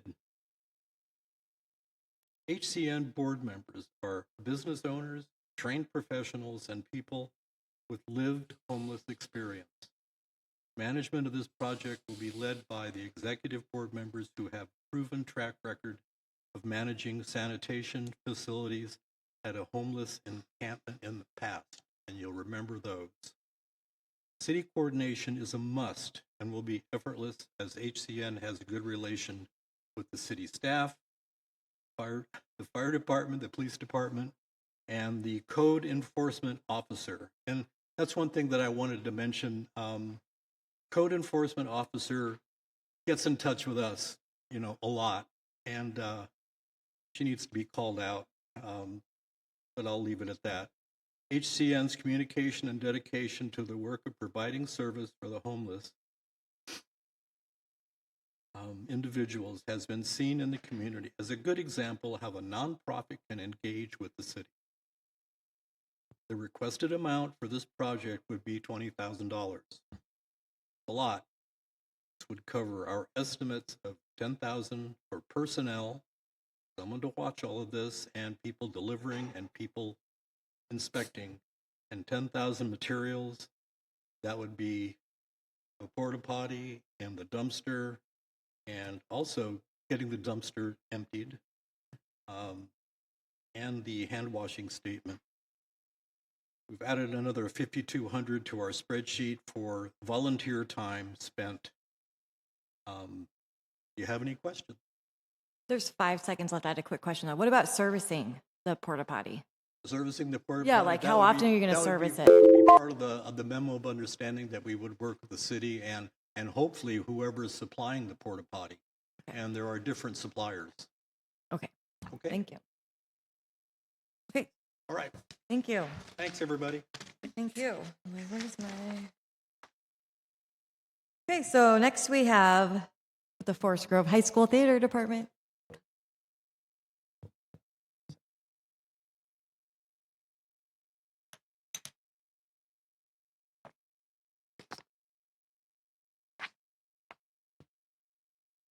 Do we know which microphone's working?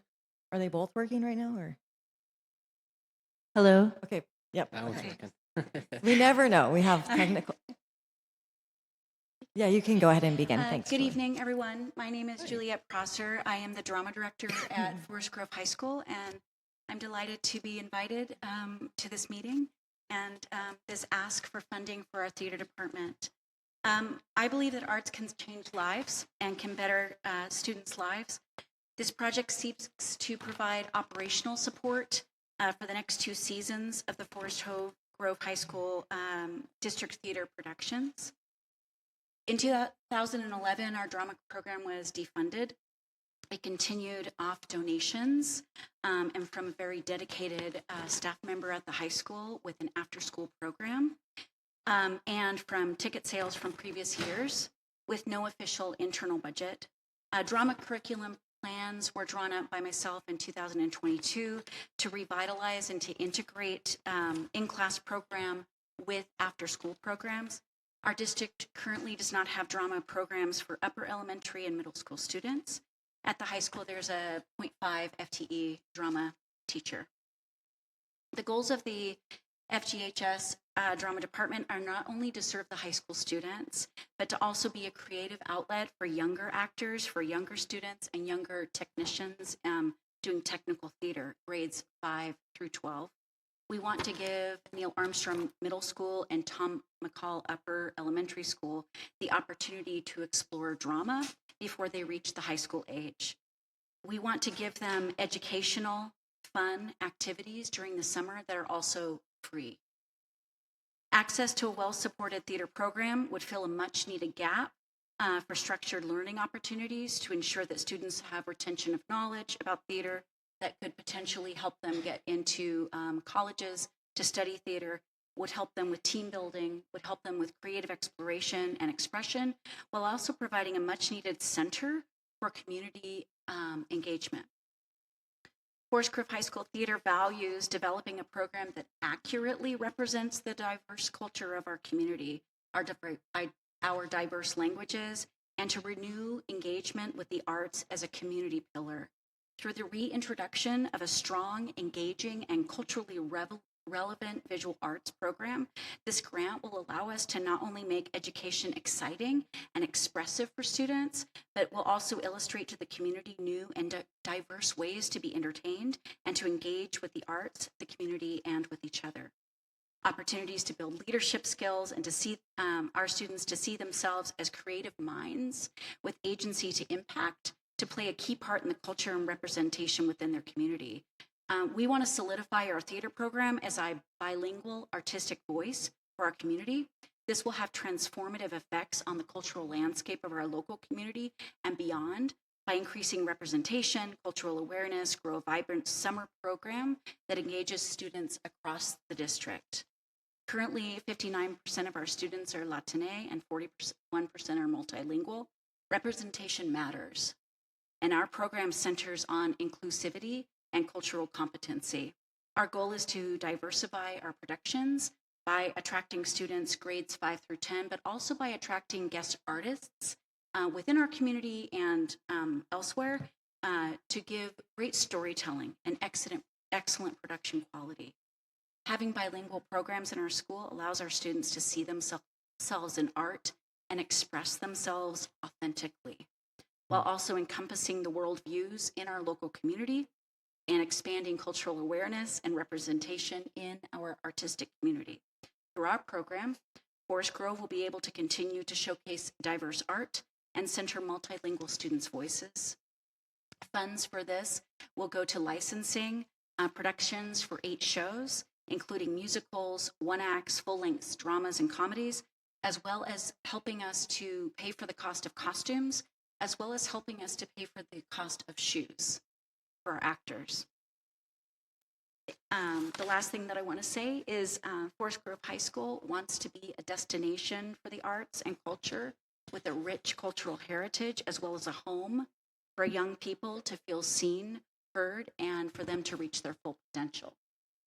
And I can take any of your questions now. Thank you. Any questions? So I have a question. Yeah. The activities department or even the career ed, like Measure 98, the school district doesn't fund the theater department at all? Our department has been funded by ticket sales, and we have had a drama club funding from ASB. Measure 98 does not fund my position. Measure 98 funded the film and video position this year. I'm like trying to wrap my head around some things right now. Sorry. Crazy. No, it's okay. Yeah. Yeah. Thank you for asking that. I appreciate that. Yeah, I had no question. idea. The arts is like not the priority anymore. Does the district fund any of like the athletic activities? Do you know? As far as I know, yes, but I would have to get. Yeah, sorry. Okay. Sorry, you don't have to. There are stipends, no, for certain directors, coaches, and things like Yeah. Okay, any other questions? Okay, thank you. Do you have a question? No, it's time. Thanks, Julia. Thank you very much.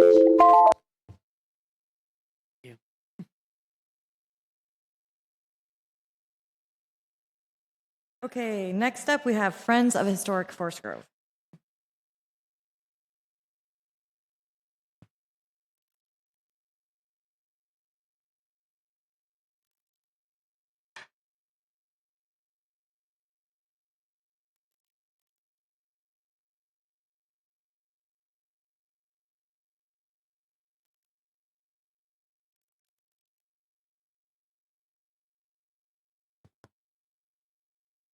Hello, go ahead.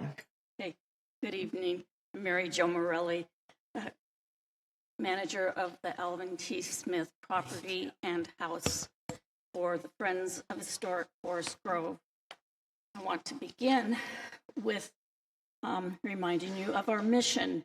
Friends of Historic Forest Grove is committed to preserving local historic resources, including stories, artifacts, documents, buildings, and the historic A.T. Smith House, educating our community about our historical past and creating a community for enthusiasts to support our mission. And with some background, Prior to 1991, the house had had 4 owners in its long life since 1854. An administrative annexation moved it into the city limits of Forest Grove in 1991, and there were a series of industrial property zoning changes, and ownership changed several times throughout that process. The house was scheduled for removal or demolition, or to be moved for the placement of a garbage transfer station on its site. Funding in violation of the National Register restrictions saved the house. In 2001, a meth lab was found in the basement, and the house was going to be used for a practice burn by the Forest Grove Fire Department. Again, it was spared because of the National Register status. Friends of Historic Forest Grove then got a purchase option and found private lenders to support the purchase. All lenders were paid in a timely manner, and the property remains debt-free now. Preservation, restoration, and renovation for safety and improvements are ongoing.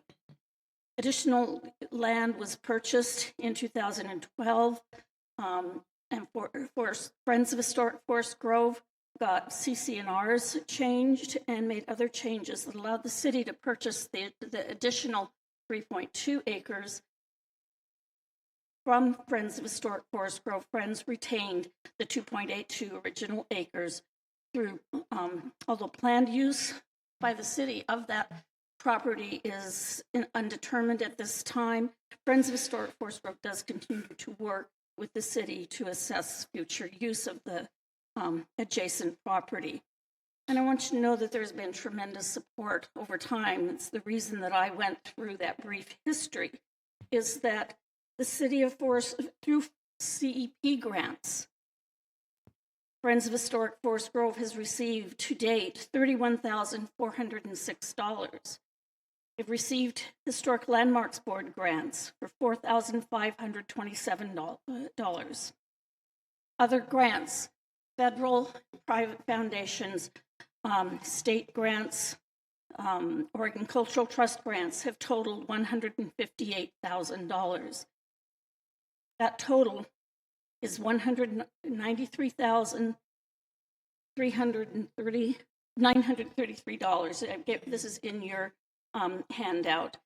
From between 2009 and 2017, Friends of Historic Forest Grove raised through fundraisers and donations almost $22,000. And between 2017 and 2024, we have raised another $35,000 towards the work to be done. This is a long-term, ongoing project, a very important National Register structure. And it's not just an old house to be saved. The location and setting of this house remains significant in interpreting the past and the future. That goes back to the indigenous inhabitants, the missionary period, the settlement period, transportation improvements, and industry. They are all part of the story that lead back to the Friends of Historic Forest Grove's mission and to the livelihood and ongoing preservation of the history and that Friends of Historic Forest Grove has through this house. I've included a series of pictures of the improvements over the last several years, and we've made some tremendous strides. We still go back to the split vertical beam, mortise and tenon joint that was found when we were doing the South Side addition, which was partially funded by a CEP. We have since then raised the roof, straightened the north and south walls of the 2-story section, redone the basement footings, and leveled the first floor.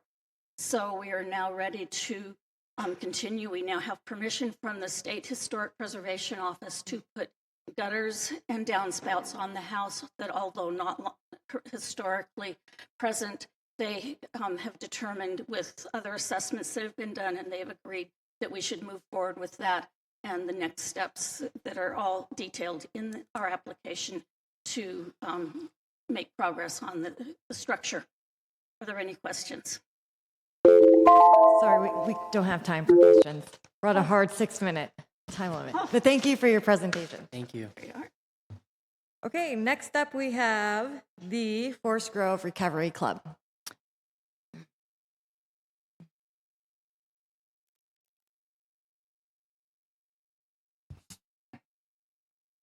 Hello, Hello. everyone. Thank you for doing this. It's another example of how great of a community Forest Grove is.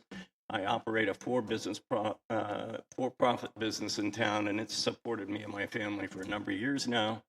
But today, my name is David Wentworth, and I am on the board for the Forest Grove Recovery Club. And we are here to try to get some grant money to make some needed improvements. The Forest Grove Recovery Club has been a part of this community since the late 1980s. So over 35 years, it's been serving a much needed demographic, which covers every socioeconomic line, every gender, every race, every faith. Drug addiction and alcoholism knows no discrimination. It affects everyone, and everybody probably has a family member or a person in their life that is affected by this disease. And we offer a safe space for 12-step meetings and other recovery-centric programs to have weekly meetings for people to come in and be able to interject and fellowship with other people who have found a better way to live and who have, shown them the way, and so they can continue to try to better their lives. The money we're looking for is to improve the, we had a tree come down and take out our fence, and we have never had the money together to do that, to fix the fence, as well as the outside meeting area was blown away during that same windstorm. We run on a very, very tight budget. Everything is all voluntary. We have one big fundraiser every year, and that's a TNT fireworks stand in Safeway parking lot. But the rest of it is just meeting rent and things that we try to get done just to pay the basic expenses of running the club. Also in there is to do some painting and refinishing on the inside main meeting room. We're trying to make the place more attractive, both inside and out. And then also in that grant is to upgrade the kitchen. We do serve meals every Sunday morning. We serve breakfast for those people that are in treatment and in the restitution center. They're able to come out and have breakfast. They attend a meeting, and at that time they can hopefully hear something that makes them want to come back after they get out of treatment and when they aren't required to show up. So that's been very helpful for us. We've seen a lot of growth in that area, specifically on that Sunday. Just in the last 6 months or so, it's probably increased 200 to 300%. And along with the upgraded appliances would be some energy conservation and less waste, so we can cut down our operating expenses at the same time. So, we strive to just be there for anybody that needs a place to go during the holidays, Christmas, New Year's, Thanksgiving, etc. We stay open 24 hours. We provide food because the holidays are really a tough time for a lot of people who are especially new in recovery. And they need a place to go that's not their family's house or anywhere where they can get judged. And so that creates a nice support network. And, as I said, we cover a wide net. There's, we don't target any demographic. We were able to sustain and remain open. We survived through COVID. We lost a lot of meetings closed, so we lost a lot of rent money during that time. But we hope that we can get this grant money so that we can make the improvements that we really can't afford to make based on our budget, and to make the place more attractive, increase the property value, and as I said, make it a safe and attractive place for people to come that want to try and get a better way of life. So thank you for letting me share. My name's Marcy. I've been involved with the Forest Grove Recovery Club. And when we say rent of the rooms, so we charge groups $10 day or $5, depending on. So it's not huge. If the groups cannot afford that, we let them still meet. During COVID, like David was saying, we did lose income and stuff, but when we were able to open the doors back up, all the groups were struggling. So through the fireworks stand and the fundraising that we did through that, we let all groups meet. We know people in mental health. We just started this meeting there, so we're trying to reach out to different when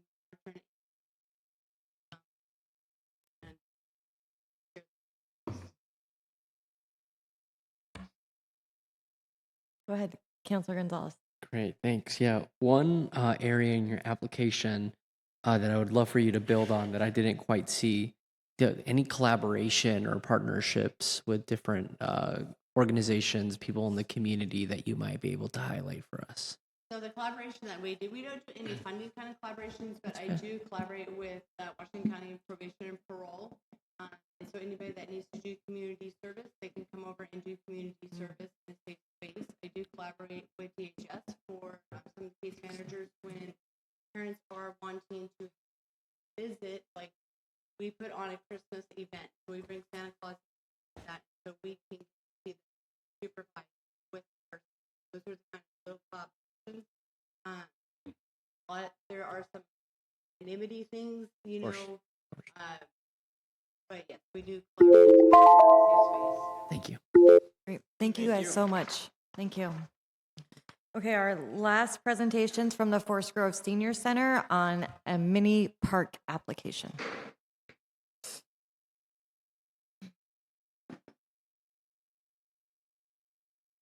Hello, everyone. Hi. Hello. And thank you for allowing me the opportunity to present. I'm Sophia Stamatis. I'm the executive director of the center. And in having a conversation with one of our board members, we looked at our grounds and discovered we have an interesting potential. And I'd like to discuss that. And before I continue with my comments, there was a portion in the grant that we also talked about improving the front of the building and the area where Ride Connection and the buses are served. We decided that was not appropriate for this particular grant because it involved too much change. So moving forward, I don't know if people are familiar with pocket parks. They are a mini park that are urban-oriented, suburban-oriented, big city-oriented, and we are fortunate at the center to have a piece of property that has good potential for a number of reasons, not only as a mini park that would start with day access for people, but would also give the center an opportunity for some rent revenue. The ground presently is very simple. It's grass, a tree. Not very level grass, but a good foundation to go forward.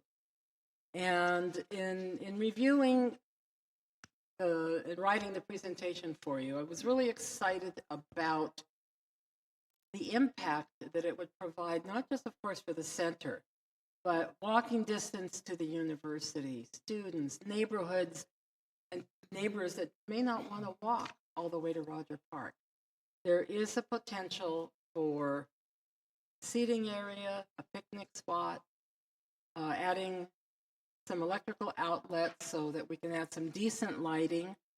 Restrooms are already there at the door into the center.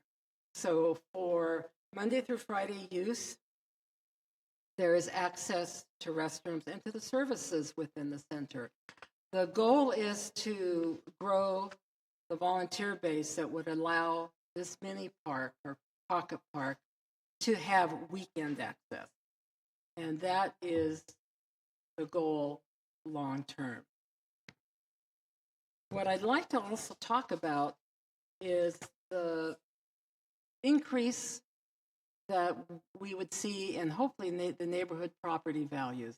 It is an interesting comment that I found online that reflected how property homes in the area actually do increase in value with a mini park in the area. It's a social gathering place for everyone, and it would immediately impact even the Elms retirement home next to us with 100 plus residents already there that really don't have access comfortably to Rogers Park. And it truly is a piece of property that is underutilized. It gets mowed, it gets maintained, and that's where it stops. And it's always a shame when you have an asset like that and you really can't put it to use without some special funding. So, and along with this, I'm going to give you an example of what happens in the city of Lake Oswego. I think it's every 4 years. Local artists come to the table with art that goes and is placed through the sidewalk downtown Lake Oswego. And so art is involved. Parks and Rec is involved.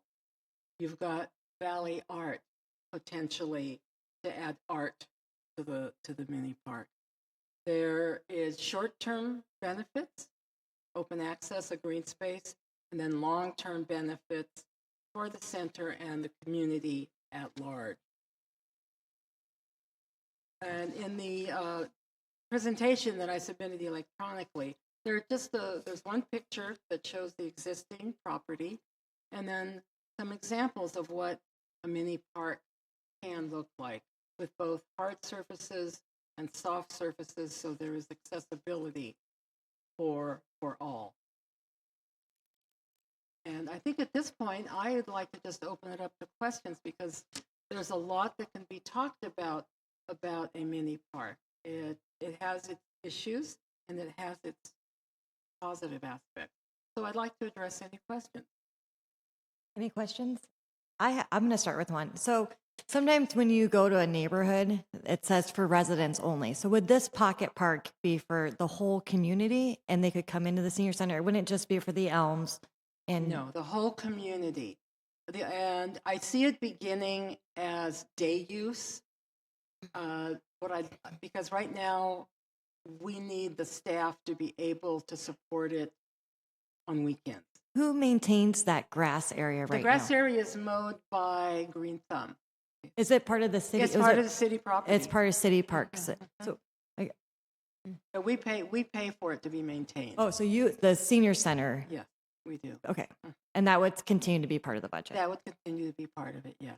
Okay, It would benefit everyone. Any other questions? Is the senior center is owned by the city? The building, no. Not the property. So that's like, that's why I just didn't know the area that we're. It was donated to the city, but it's run by the senior center. Well, go ahead, Paul. City owns the property and the building. We let the senior center use it on an operating lease that we don't charge them for on an annual basis. They maintain the outside with respect to the grounds and the maintenance. Correct. Okay, thank you. You're welcome. Thank you all. Thank you. Okay, so do you think for this round of it, we should do discussion first and then kind of do a tally of our top two? Paul, is it two? We're going to award two. We get correct? 2 grants. Your consensus was to award 2. Two. Okay, so does that sound okay with everyone that we, You want to just do 2? are we doing two? We only, Doing 2, but I mean, just so we get more, I mean, 'cause that. well, if we do two, the top two, then we'll have more, probably. Do you guys want to discuss? Is that fine if we discuss first? Sure. Okay. Counselor Gustafson. I had a question first. Well, I actually had a couple questions, but with the grants, we had the 1-year CEP, 2 1-year $10,000, 2 1-year $5,000. So what are we doing here? So we didn't have any applications for the 5,000 or the 10,000. So at the beginning of the meeting, we had consensus to add a 20,000. So now we can do 2 20,000 grants. We can't do 2 20,000 and 1 10,000, You don't Because have no any one applied for a 10,000. 10,000. but we can't just throw that into the. No, we didn't just, no, right? That would be additional. Well, we got 2, 20, 30, 40, 50. Oh, you see what I'm saying? The math. Well, The committee's consensus was to award grants at the amount that they were applied for, not to necessarily award less. Got it, okay. Not to give somebody less if they ask for. That's fine. oh, that 10,000 will go to next year's. That's fine. I know we've made, Yeah, like last year, we changed with the CIG grant, to but, you 1 know, year, that sort of yeah. thing. So wanted to check.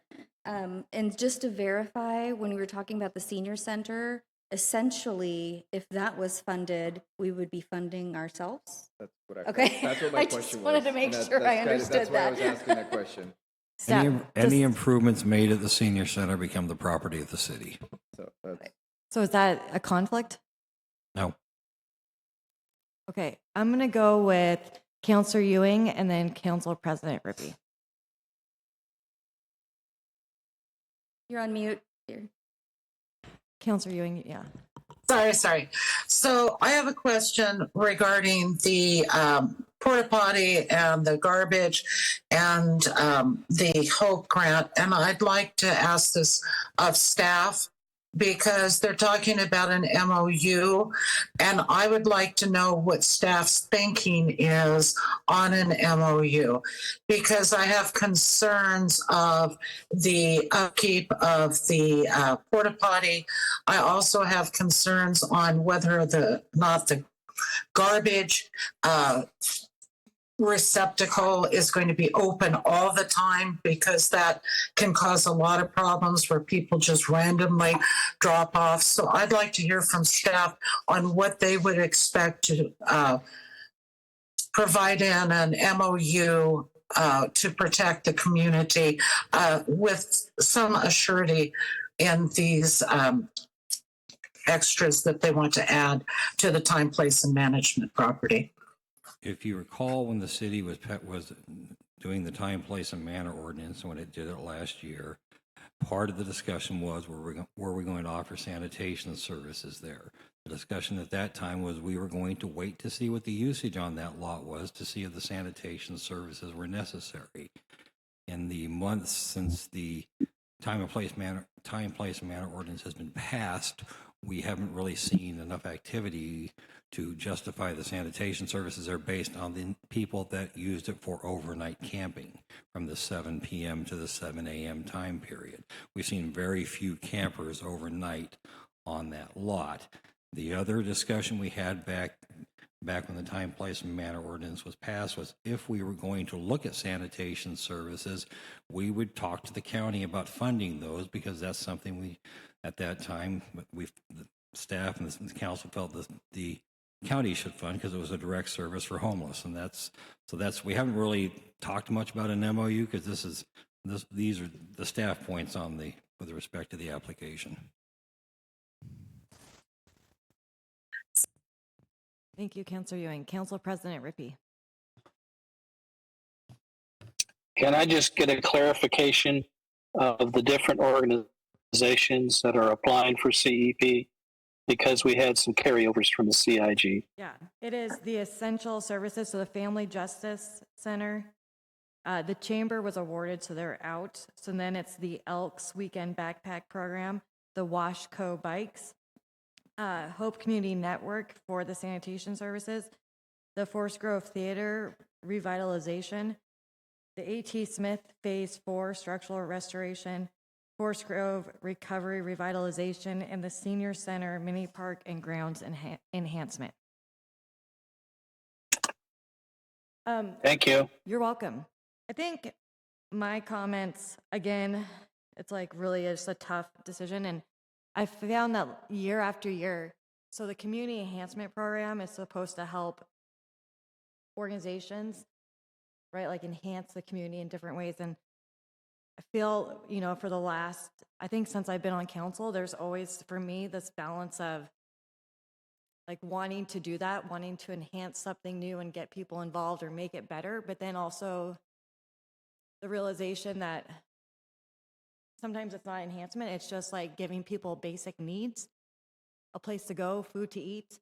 And I don't really ever know how to like balance that out in my brain.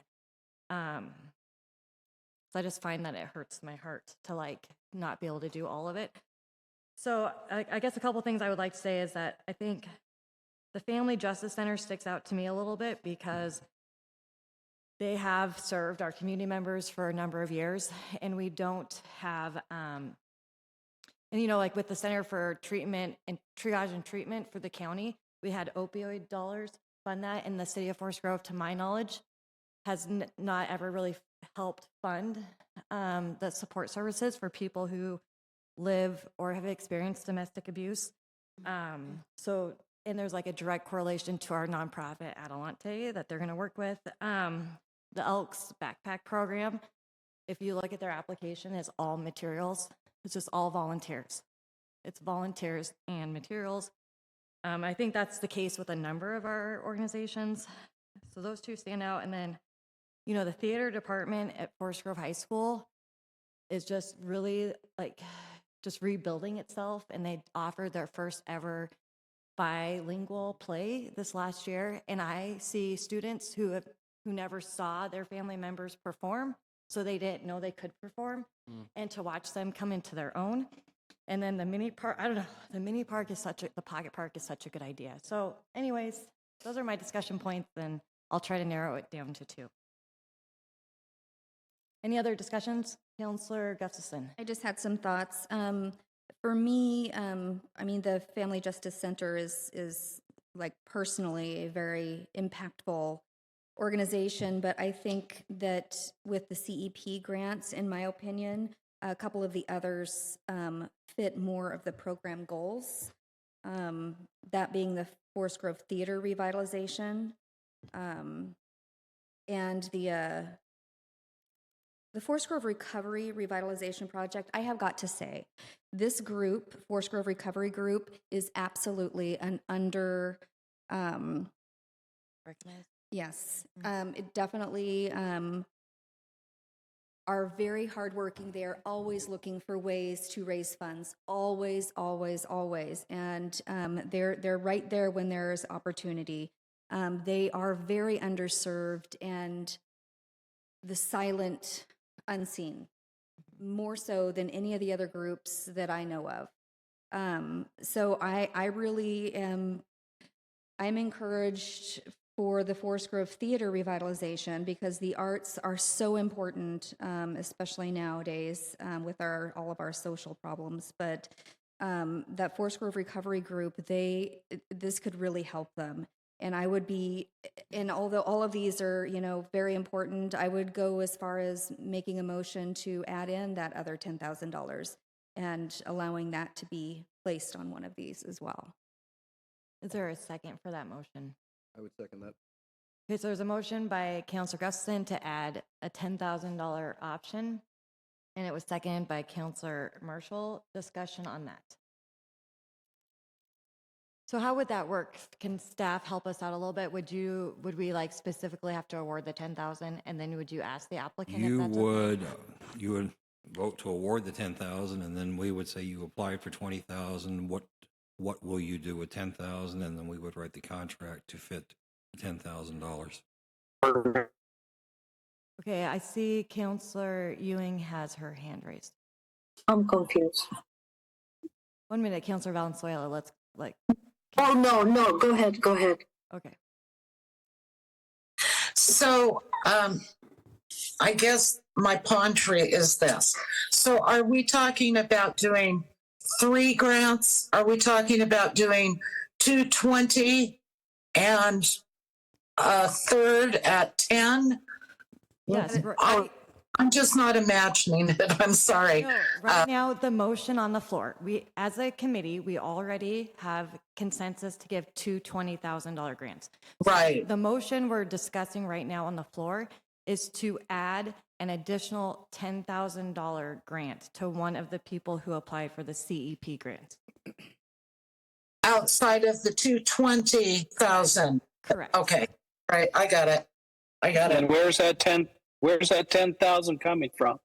Well, we had allocated, right, 2 5s, 2 10s, and no one applied for those. So initially, at the beginning of the meeting, we had added a 20,000, which would leave over $10,000. So that's where that comes from. So if there's discussion, we vote no, then that would carry over till next year. And if not, we'll spend it. Yeah, originally we'd set the goal to not partially fund, only fully fund the requests. So essentially, this will Partially fund. the motion allows now staff to go and negotiate with whoever we award to see if they accept a partial award and see if folks can fund half their project essentially, which is possible. Correct. Any other, Councilor Valenzuela, did you have a discussion, question, or comment? No, now it's clear to me. I just was confused about, how many grants we were giving and, with the addition of the 10,000. But I do understand. Okay. And I have made my choices already. Okay. Any other discussion? Let's vote on the motion. Can the city recorder roll call? So the motion is to add $10,000. Okay. Counselor Gusterson? Yes. Counselor Martinez? Yes. Counselor Gonzalez? Aye. Counselor Marshall? Yes. Counselor Rippey? Yes. Counselor Valenzuela? Yes. Counselor Ewing? Yes. Committee Member Marissa? Marissa left. No, she's still, her hand's raised. Well, I saw her sign off, but that I could be in error. Sorry. Can you hear me? Yes, we can hear you, Marissa. Yes. Mayor Wenzel? Yes. So the motion to add 10,000 to the CEP fund is approved by the Forest Grove City Council in a vote of 3, 4, 5, 6, 7. Yeah. Is there more than that? Because There'd be 9.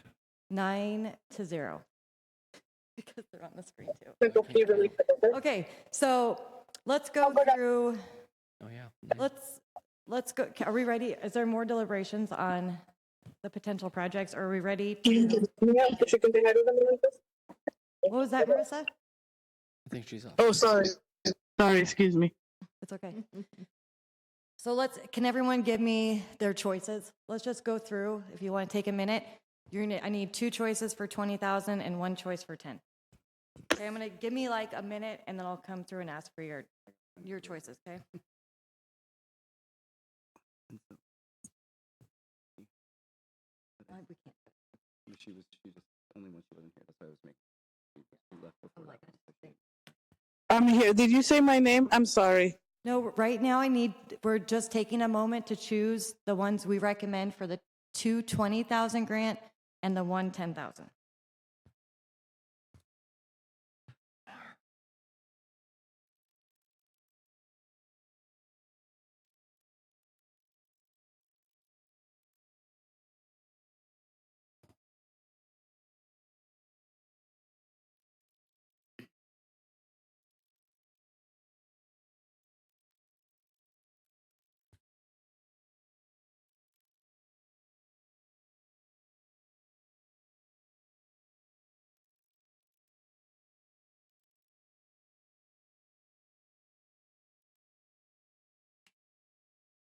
Okay, can I start calling on people? Okay, are you ready? Yeah, I'm ready. Okay, Councilor Gustafson. Yes, Bob. All right. Forest Grove Theater is my number 1 choice for the 20,000. Well, I guess there isn't a number 1 and number 2, is there? Let's do the 20,000 first and then. And then the other 20,000, Forest Grove Recovery Revitalization Project. Okay. And then the third one for 10,000, the Mini Park and Grounds Enhancement. Perfect. I would also I don't know if this is a good time for this, to see a partnership between them and the city to possibly help. Hang on a minute. Let's wait on that. Is that too much? Yeah, Okay. Yeah. Okay, Councilor Martinez. I'm going to say number 1, the Elks, number 2, the Recovery Club, and number 3, Washco Bikes. Okay. Yeah. My number 1 is the Recovery Club. Very, very touched by the application and with the work that we're doing in the region with homelessness. The work that the missing pillar is addiction and behavioral health program. So we need to support that, in my opinion, desperately. Number 2 for 20K is the theater. And the 10K grant would be the Family Justice Center. Okay. So mine are the Elks Backpack Program for 20, the Forest Grove Theater for 20, and the Forest Grove Recovery Revitalization for 10. Okay, Councilor Marshall. Family Justice 20, Elks 20, and Recovery 10. Okay, Marissa.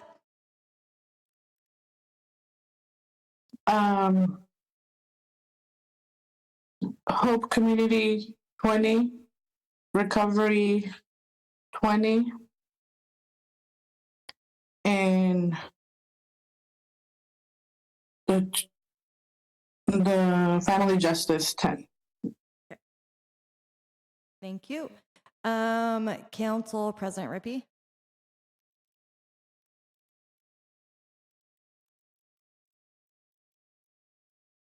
This is tough. 20 for the Elks. 20 for the Recovery Club. And 10 for the mini park. Thank you. Councilor Valenzuela. Yes, thank you. So 20 for the theater, Forest Grove High School, 20 for Forest Grove Recovery, and 10 for the mini park. Thank you. Councilor Ewing. 20 for the Elks, 20 for the theater, and 10 for the recovery. Okay, thank you, everyone. So I'm just going to read it, but what ends up happening is we kind of got okay, so here's the deal. I'm just going to read it out. We had two $10,000 votes for family justice and one $20,000. Okay, so that's kind of off the table. The weekend backpack program from the Elks had 5 votes for 20. I'm just going to do the top ones. And then the Forest Grove Theater also had 5 votes for 20,000. And the Forest Grove Recovery Revitalization had 7 votes for 20 and 2 votes for 5. So the mini parks had 3 votes for 10,000, and Washco Bikes had 1. So basically, our top 3 votes for the 20,000, and then we need to pick which one of those only gets 10. So weekend backpack program has 5 counselors or 5 committee members. The Forest Grove Theater has 5 committee members, and the Forest Grove Recovery Revitalization Project has 7 for 20 and 2. So I think, can we consent? Yep. Is there consensus that the recovery program gets one of the 20,000? Yes. They had the most votes. They had 9 votes to get funded. Yes. Okay, so that's for Shirley at 20,000. Okay, and then now we need to decide between the weekend backpack program and the Forest Grove Theater Revitalization. And that's for the 20,000. Yeah, The other and so 20,000. basically, So whichever one's going to get 20 and one's going to get 10. Is that correct? Sorry. that's exactly what I was gonna Okay. insinuate, Mayor. Um, It's tough, but also What are the 3 again? I'm sorry. I'm no, there's trying to just keep 2. up. What are the There's 2? only 2. There's We're the down to theater 2. and the One's going to get 20 and one's going to get 10. So I guess what I would say, and I hate to theater do and this, weekends back. but from where this is just me discussing. You guys definitely change my mind if you want to, but I feel like there's not another option for the working with the Elks and the weekend backpack program. They don't have like another option to match funding. I think the Forest Grove Theater could go to the Booster Club, the Forest Grove Booster Club. Have you done that yet? The city of Forest Grove has a booster club for the whole city. I'll get you in touch with them. But I do feel like there might be an opportunity to get some funding through that. But I can't speak for them, but You can send me. I'm on the board. I'm actually on the booster board as well. So you can actually email me directly, and I can get you in contact with that information. But so for me, my vote would be to give the Elks the 20 and to give the Forest Grove Theater the 10. But that's just me. Other people should tell their opinion too. I think I'm going to support the theater, Forest Grove High School. I think it's essential, just like activities, recreational activities are important for a healthy community. So I'm going to go ahead and support the Forest Grove High School this time. Okay, so Councilor Valenzuela would like to see the Forest Grove High School Theater get 20,000 and the Elks backpack get 10. Okay, let's go through and just do it really, and then Council President Rippey. Yes, and I've seen the Elks have come to us quite a number of years, trying to get this program off the ground and trying to. We lost your audio, Councilor Rippey. Get the 20,000 and the theater department the 10. Thank you. Can you repeat that again? We lost your audio here. Which one did you want to give 20 to, and which one did you want to give 10 to? 20 to the Elks and 10 to the theater. Thank you, sir. Councilor Ewing. Yes, I believe that we should do 20 to the Elks and 10 to the theater. I think that there are other opportunities for the theater, although I truly believe that we need to be looking for other options other than just sports for our young people. But I believe that it's important to me that Elks has come before us multiple times, and they always manage to take care of our children when the weekends and holidays when they normally wouldn't have their school lunches. So yes, I move the Elks to 20 and the theater to 10. Thank you, Councilor Ewing. Marissa?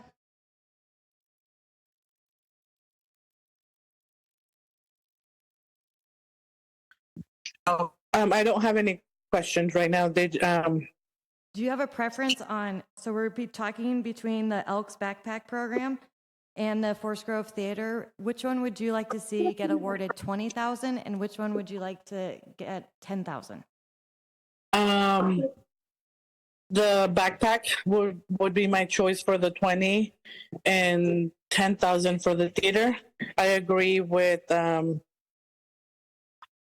you with what excuse You and Marissa, you yes.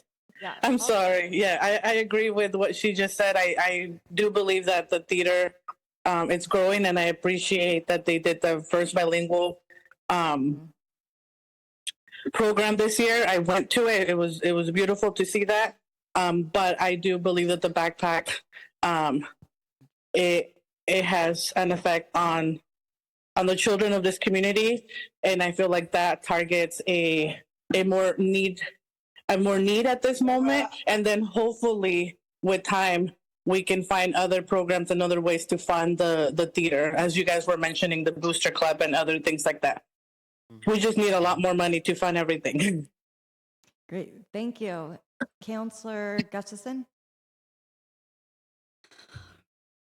Come on, you had like 5 people in front of you. This is so difficult. This one's somehow more difficult. I don't know why. So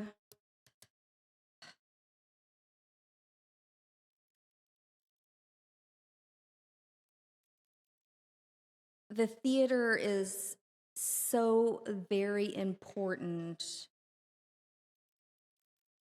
to the spirit within, right? And I understand that we need to eat food and we need backpacks. I get that, but there's something that we miss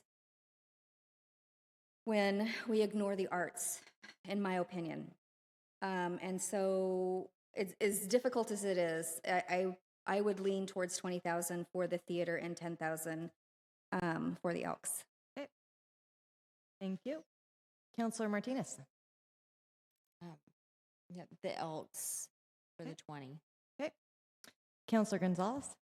I feel like the votes have been counted at this point. So I'm throwing my opinions to the wind for whoever will hear them. At this point, I'm just keeping people from going home and from starting your council meeting. So thanks for allowing me to go on. But yeah, I would have put the 20 into the theater and the 10 into the Elks, but I respect the leadership of the council that lives in this community, that knows the organizations doing the good work, and I'm happy to support what feels like the consensus. I see the value in both. I personally think that I would feel more comfortable giving 20,000 to the Elks and 10,000 to Forest Grove, just because I think there's different avenues for fundraising for that, and I think I can help facilitate that if needed. So, and kind of point you in the right direction. So that would be my suggestion for that. Okay, so the tally, if I didn't do it incorrectly, is that 6 committee members would like to see the Elks get the $20,000 grant and the Forest Grove Theater Department be awarded the $10,000. I would entertain a motion. Motion to approve that. Okay, it's moved by Councilor Marshall to approve Second. that, and seconded by Councilor Martinez. May we please have a roll call vote? Did I forget something? Jeez. You had the recovery. Can you also officially award the money to the recovery club? Oh, yeah, as so well? sorry, let's redo the motion. Can you read? Thank you. Sorry, David.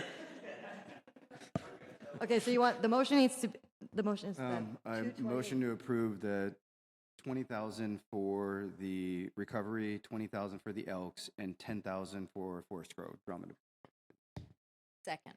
Perfect. Councilor Marshall has moved that the $20,000 grants be awarded to the Forest Grove Recovery Revitalization Project and the Weekend Backpack Program for Forest Grove School District underserved students, and $10,000 to be awarded to the Forest Grove Theater Revitalization Project. It was seconded by Councilor Martinez, and can we have roll call vote? Counselor Gesterson? Yes. Counselor Martinez? Yes. Counselor Gonzalez? Aye. Counselor Marshall? Yes. Counselor Rippey? Yes. Counselor Valenzuela? Yes. Counselor Ewing? Yes. Committee Member Marissa? Aye. Mayor Wenzel? Aye. In a vote of 9-0, the CEP grants have been awarded. Thank you, and this meeting is adjourned.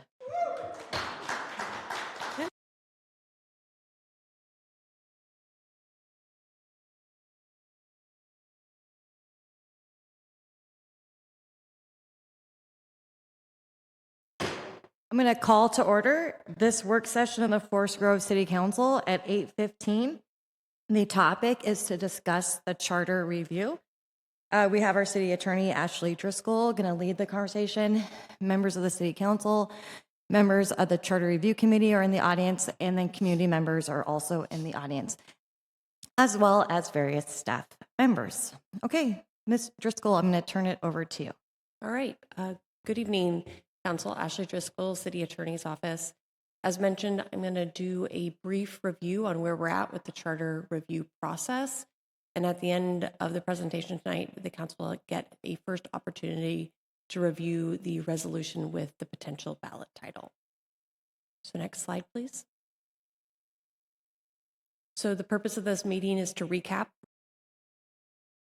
to review the draft charter language, and to review the draft ballot language. So to review the work sessions with City Council, which came after nearly 9 months of meeting with the Charter Review Committee, the City Council met in a work session on April 22nd to review all the recommendations from the Charter Review Committee. The City Council then met again in work session on May 13th to deliberate on the recommendations. The next step in this process is we have targeted the November 2024 ballot to submit to voters potential amendments to the charter. As discussed at the last work session, at this point, the City Council is leaning towards one ballot measure, which encompasses all the potential amendments to the charter. Go back one slide, sorry. To go over the specific amendments to the charter that were discussed, the Charter Committee looked at geographical representation and did not recommend any changes. The Council agreed with that recommendation. Likewise, with term limits, it was discussed at the committee level and discussed at the City Council level with no recommended changes. Next slide, please. The role of the mayor was discussed both at the Charter Review Commission level or committee level, and then again at the City Council level. In the City Council, is proposing to amend the city charter language from the mayor serving as the political head to the primary representative of council. The role of the council president is also recommended for an amendment, and I have an additional amendment to discuss this evening. The Charter Review Commission recommended that the council president serve no more than 2 consecutive one-year terms as president. However, there was some discussion regarding how clear the original proposed language was. So I have revised it once again to make it clear that somebody serving in the role of the council president can serve for 2 years, then take a year off where they're not serving as council president, but then be eligible to serve again after a 1-year hiatus or break in service. I believe that aligns with both what the Charter Review Committee was recommending and what we discussed at the council level. And looking at that language one more time, my recommendation is to be very explicit and clear that it is a 1-year break in service after a council president has served 2 one-year terms. The city manager residency requirement, both the Charter Review Committee and the council are recommending a change to the charter to not require the city manager to reside in the city. And then both the committee and the council is making recommendations, procedural recommendations to streamline processes regarding approving ordinances, resolutions, and orders, and to slightly change the term of when a councilor takes office from the first council meeting after the election results are certified to the first council meeting of the year after the election. Next slide, please. The committee and the council are also recommending that there's a few changes to how the city council fills vacancies. One, to allow the remaining councilors to fill any vacant council positions, notwithstanding any quorum or voting requirements of this charter. Essentially, that's addressing the problem that they had out in Baker City, where the number of seated councilors fell below their quorum requirement. This ensures that the authority stays with the remaining members of council. Also, some changes to the length of an appointed councilor's term. So instead of potentially filling a 4-year term as an appointed councilor, an appointee's term would run to the next general election, so a maximum of 2 years. And then the council must adopt by ordinance a process for appointing members to vacant positions that's already in place. That just puts that requirement into the charter. The reason for vacancies, both the committee and the council is recommending aligning with the League of Oregon Cities in model charter and having conviction of a misdemeanor or felony crime be one of the reasons why a council position can be vacated. Next slide, please. Okay, so those are all of the recommendations for amendments. The new item for the council to review this evening is a draft charter, a draft resolution that would be that would submit the item to voters. As we've discussed, the charter has to be, any charter amendments have to be approved by voters. So the resolution that you have in your packet today actually refers the matter to the voters when passed by the city council, and also includes the language that would be included in the voter pamphlet, which includes the caption, the question, the summary, and then the explanatory statement. There are legal requirements regarding all 4 of these pieces. The caption, question, and summary all have pretty stringent length requirements. I believe it's 10 words, 20 words, and 175 words respectively. And then the explanatory statement can be 500 words. In essence, these need to be simple, impartial, and fair, and outline what the city is asking the voters to consider. So we are tentatively scheduling the resolution to come before the city council at your July 8th meeting.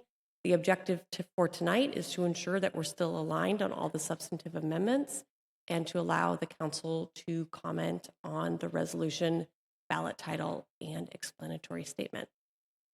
So with that, I can either take questions or turn it over to the council for deliberations. Are there questions before we? So I want to discuss the only thing that there was consensus for changing from what the Charter Review Committee mentioned was the role of the mayor. And I went back and looked at minutes and I recapped the discussion we had at the last meeting. And I believe both the Charter Review Committee and the council had some counselors and some members of the Charter Review Committee, were concerned that political head, like how people view political head now or political as a partisan system, when I think that the intent originally was the political head is the elected representative. We have a representative democracy in this country where the voters vote on who they want elected. So I'm not going to lie, there's a little bit of angst in me to go away from the LOC, go away from other charters, to go away from the Charter Review Committee. But I think I would feel better because there's two things that were changed that I think needed to be added to our definition. And I think the definition was a good first attempt, but when this charter is our constitution that only gets reviewed like once a decade. So I think I would like to see it say something like the primary elected representative of the council and the city. Because the recommendation moved away from using the term city to using council, and the mayor, people vote for a mayor to represent the city. So I understand the reason and the rationale and the discussion, because I thought there was similar discussion between the Charter Review Committee and the council, but when we just leave it for primary representative of the council, I think that it's just a little, I don't know if we really get the role and what, the point of being an elected representative is that the voters can repeal, they can remove you from office, you're held to ethics standards, and you are accountable to your voters, to the people who elected you in your community. So I'm hoping I can get consensus from the council to amend that to primary elected representative of the council and the city. What does it say for the role of council? Ashley, do you have that?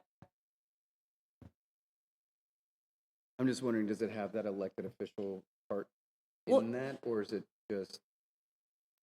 I don't. You know what I mean? Like The council consists of mayor and 6 councilors nominated and elected from the city at large. Yeah. So it has that in the council definition. I wouldn't see why that you wouldn't have that as part of your title. I get what you're saying. I mean, I think if it's with the council and it's in line with what the council is, it would be in line with what the mayor's position would be as well. Is there a Councilor Ewing? So I understand what you're saying. I think it is in the terms, but it isn't specific about elected. I again get back to when we're talking about the representative of the city, I get back to this.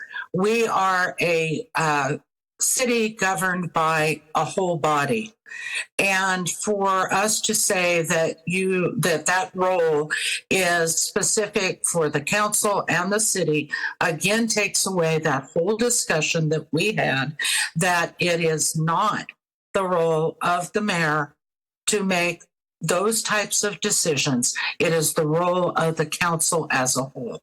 So I am not willing to kind of go with that change. Elected, I don't know. I don't have any problem with it. I don't think that it's necessarily necessary to put it in there, but I do not want us getting away from the conversations that we had, that the representation is through the mayor from the council as a whole body. Thank you. We are a council-led government. We have numerous things that state that, but I also think that if you look at it from the community, the community looks to the mayor as someone representing them, like not just the primary representative of seven of us on council, right? So it's the mayor, you know, it's the mayor that represents the city at the Memorial Day celebration. Thank you to the American Legion for sponsoring that yesterday. It's there. I mean, the thing is that we have rules that limit a mayor abusing power and speaking, not aligning with council. And that mayor, if that happens, should be held accountable. But the charter is for the whole city. And so I would just hate, this is a really big thing. This is our Constitution. And I would hate for a definition to be changed and the community members of the city to be left out of their own charter because people are concerned that an individual is going to abuse that power. And I would hope that if a mayor ever did that they, the council would censor them, they would go to the ethics commission, the voters would repeal that person. But to me, it said the political head of the city. It can be changed to the primary elected representative of the council and the city. But I feel like community members they elected somebody to represent them, right? And that's part of the deal. I mean, I don't know. I just feel that that's the whole point of running for a political office in a nonpartisan local government, is that you represent your city. You solve problems for your city. Point of order, you're interrupting me. Other members. I'd like to hear from other members. Point of order, thank you. So I'm just saying that that's what I think. That's why I'm not going against the whole thing. I understand changing it to primary representative so it's not political, but the city representative has to be included. Council President Rippey.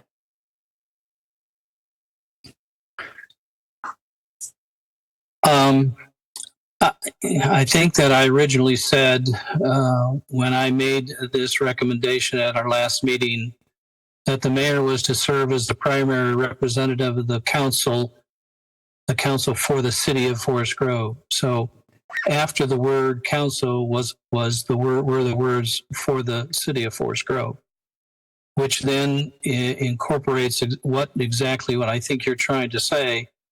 But again, I'll go back to the earlier section. I don't know whether it's section 3 or 4, but it talks about the council is the head of the government. All of the power, all of the authority, everything resides within the council. And that's the defining part with regard to a charter. And I understand that public perception may be that the mayor is separate, but the charter clearly states that that everything resides within the council. And I think that should be the emphasis of the description of the roles of the mayor as well. That it is a council form of government, and the council retains all the power and authority unless it implicitly gives that to someone else. I think you're saying section 6, where it says the council exercises legislative authority by ordinance, administrative authority by resolution, and quasi-judicial authority by order. The council may not delegate its authority to adopt ordinances. So it specifically says what the powers of the council are. Yeah. Those are those authorities. Okay, Councillor Valenzuela. Yes, it has been really stressful for me to watch this conversation. And I want to ask, because I came to council a few years ago, did we ever have this conversation with the former mayors? Was there a desire to change it? Because political head, if people understand something differently nowadays, I'm really sorry, but political head is something that we all understand. What it means, and I did not see a need to make that change. But okay, there was a consensus to go ahead and make that change, and I'm going to support Melinda on this. To add that, but after this conversation that you were all having, I'm wondering then why do we have a mayor? Why do people elect a mayor? For what? To be who? To do what for them? But I don't understand. Yeah, go ahead, Councilor Ripia. What I don't understand is why the mayors are not supporting a council form of government. I think so that's a question for me because I thought you said the mayor doesn't support it. I do support it. I don't see any situation in where I haven't brought something back to council, where I've spoken out of turn and not with what the council says, where I haven't encouraged collaboration. What I'm saying is that people elect people for positions, and anyone can run for this position, but there's definitely more expectations, there's more stress, there's more events, there's things that the mayor has to do. And I'm sorry, but whether the council sees that or not, that's how the community sees it.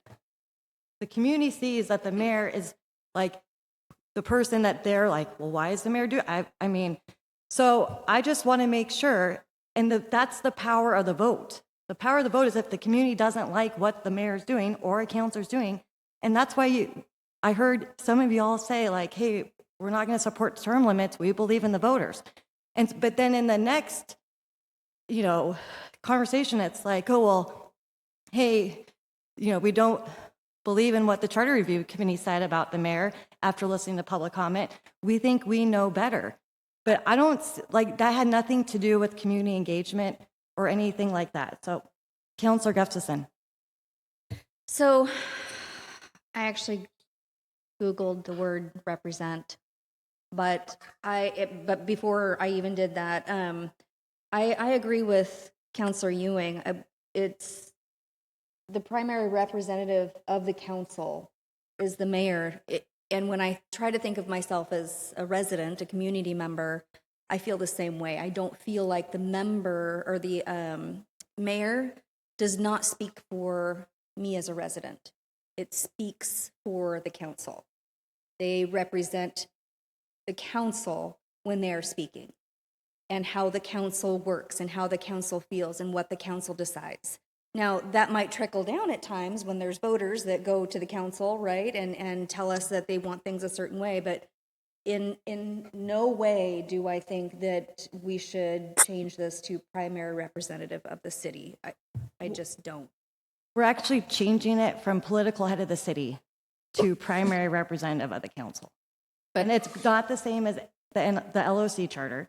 It's not, I'm just saying, like, the actual change is to move from the political head of the city. And so, like, I was trying to find the compromise of saying, okay, if we want to get away from political head, that's fine. But there are times when there's like capital projects or regional things where it's not, the mayor isn't going as a representative of council based on a legislative resolution or a policy. They're going as a partner or to show support as the mayor of that city, right? Like of the city government. Without the council, there's no mayor, and without the mayor, there's no council. We are one body, and that's how it should be written. So how do you delineate? So you I guess I don't. Councilor Ewing. I think that I was happy, very happy with what we first said. And Tim, if you'll repeat it for me again, it is the representative for the council and the city of Forest Grove. Isn't that how you, wasn't that what was initially put in as the change for this? I believe I said the mayor serves as the primary representative of the council for the city of Forest Grove. That to me is pretty clear. It says that you are representing the council for the city of Forest Grove.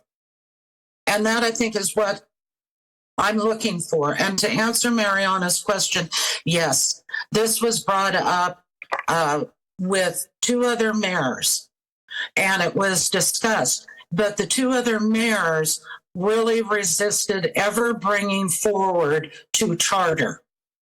For 14 years, it never made it to a charter review because that title for most has a meaning above and beyond what that elected position is.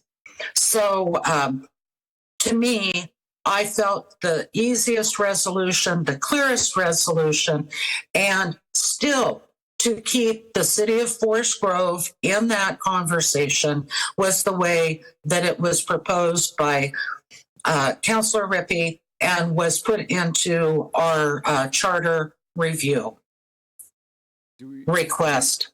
Councilor Marshall. Do we have to make a motion to add the additional verbiage that Councilor Rippey, or President Rippey had mentioned? Well, he didn't do it the first meeting. Well, it's not in any of it. So Ashley, can you answer that was question? Was it in the first one? Because I believe that's how he had worded it previously. I didn't City see it Attorney in. Ashley Driscoll. I don't recall that. I might have to. That's why I brought it up, because I didn't see it in the. I would have to go back and review the tape. I'm not sure if Jesse Van So, Zen has anything to say about that. Since this is a work session, is there consensus to say the council for the city of Forest Grove? Is there consensus on Yes. that? I heard Councilor Rippey, I heard Councilor Ewing. Yes. Okay. And you all think we can leave out elected for the primary? You guys don't think we need elected in there, even though for Section 7, the council, it says elected from the city at large? Because if we're saying that the council and the mayor are the same, like my point is that we are a weak mayor system. We have a city manager. The city manager is the administrative representative for the city of Forest Grove. I want people to know that they elect the mayor, and they can choose not to elect a mayor, and they can choose to recall a mayor, but the mayor is elected. So Well, so is every other member of council elected. I know, and it states that in Section 7. I'm sorry to interrupt. It states that in Section 7. So I'm just saying, if in that section of the mayor, can we add elected? It says already down there that their mayor and 6 councilors nominated and elected from the city at large. It says for the council. So basically That's Section 7, what she's council. proposing is that Section 7 would kind of morph into the mayor's roles in Section 8 to include the elected for the city at large, not necessarily elected as the city at large, but be similar to the verbiage in Section 7. Yeah, I'm just proposing that instead of political, so we changed it, yes. What's the purpose of adding the word elected? So people know that it was their choice, like that they put someone in that position, because Jesse is a primary representative of the city as well, but the council hires him. But we already say that we're elected in Section 7. I don't understand. Okay. I don't understand why. Okay. Ashley, thanks. Redundant. For consistency's sake with the rest of the charter, can we use just the word city? Because the rest of the charter, we just say city when we're referring to the city of Forest Grove. I would like Sure. Yeah. Thanks. Okay, so is there not consensus to add the word elected? I'm not really seeing any. I would support that, Melinda. Thank you, Councilor Valenzuela. So I have 2 people that would like to add the word elected. It's already in Section 7. For the council, okay. I know, I just thought for consistency, but, okay. So I have 2 Because, people. I'm sorry, I do have a question. So you want to, you're suggesting to add that word referring to the mayor, Yes. right? Okay, so because in the other section, I believe it's referring to the council. Mm-hmm. Okay, well, it is not the same. It just isn't. It is the same. I'm sorry.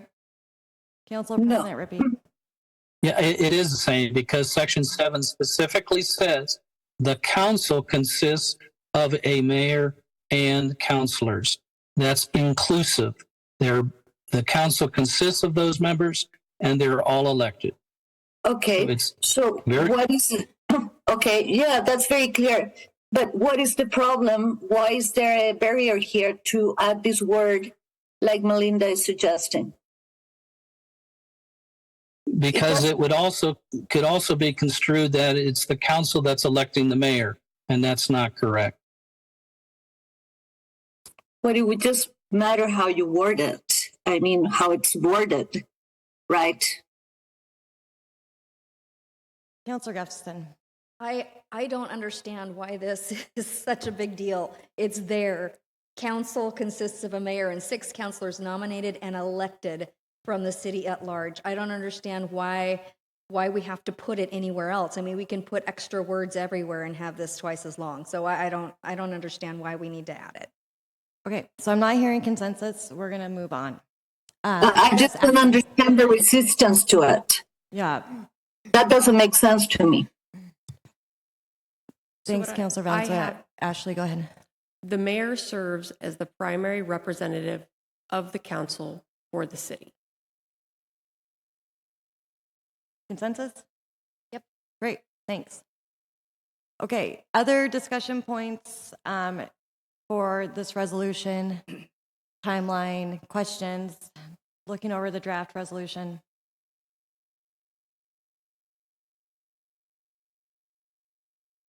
Councillor Ewing. Yes, I have a question as far as process. Are we then going to also have, I want to make sure that I have this clear in my mind.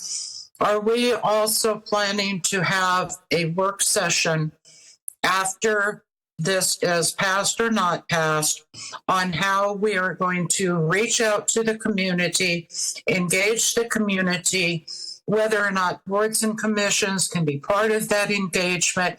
Are we going to have more process-oriented workshop on how this is going to be launched within the community?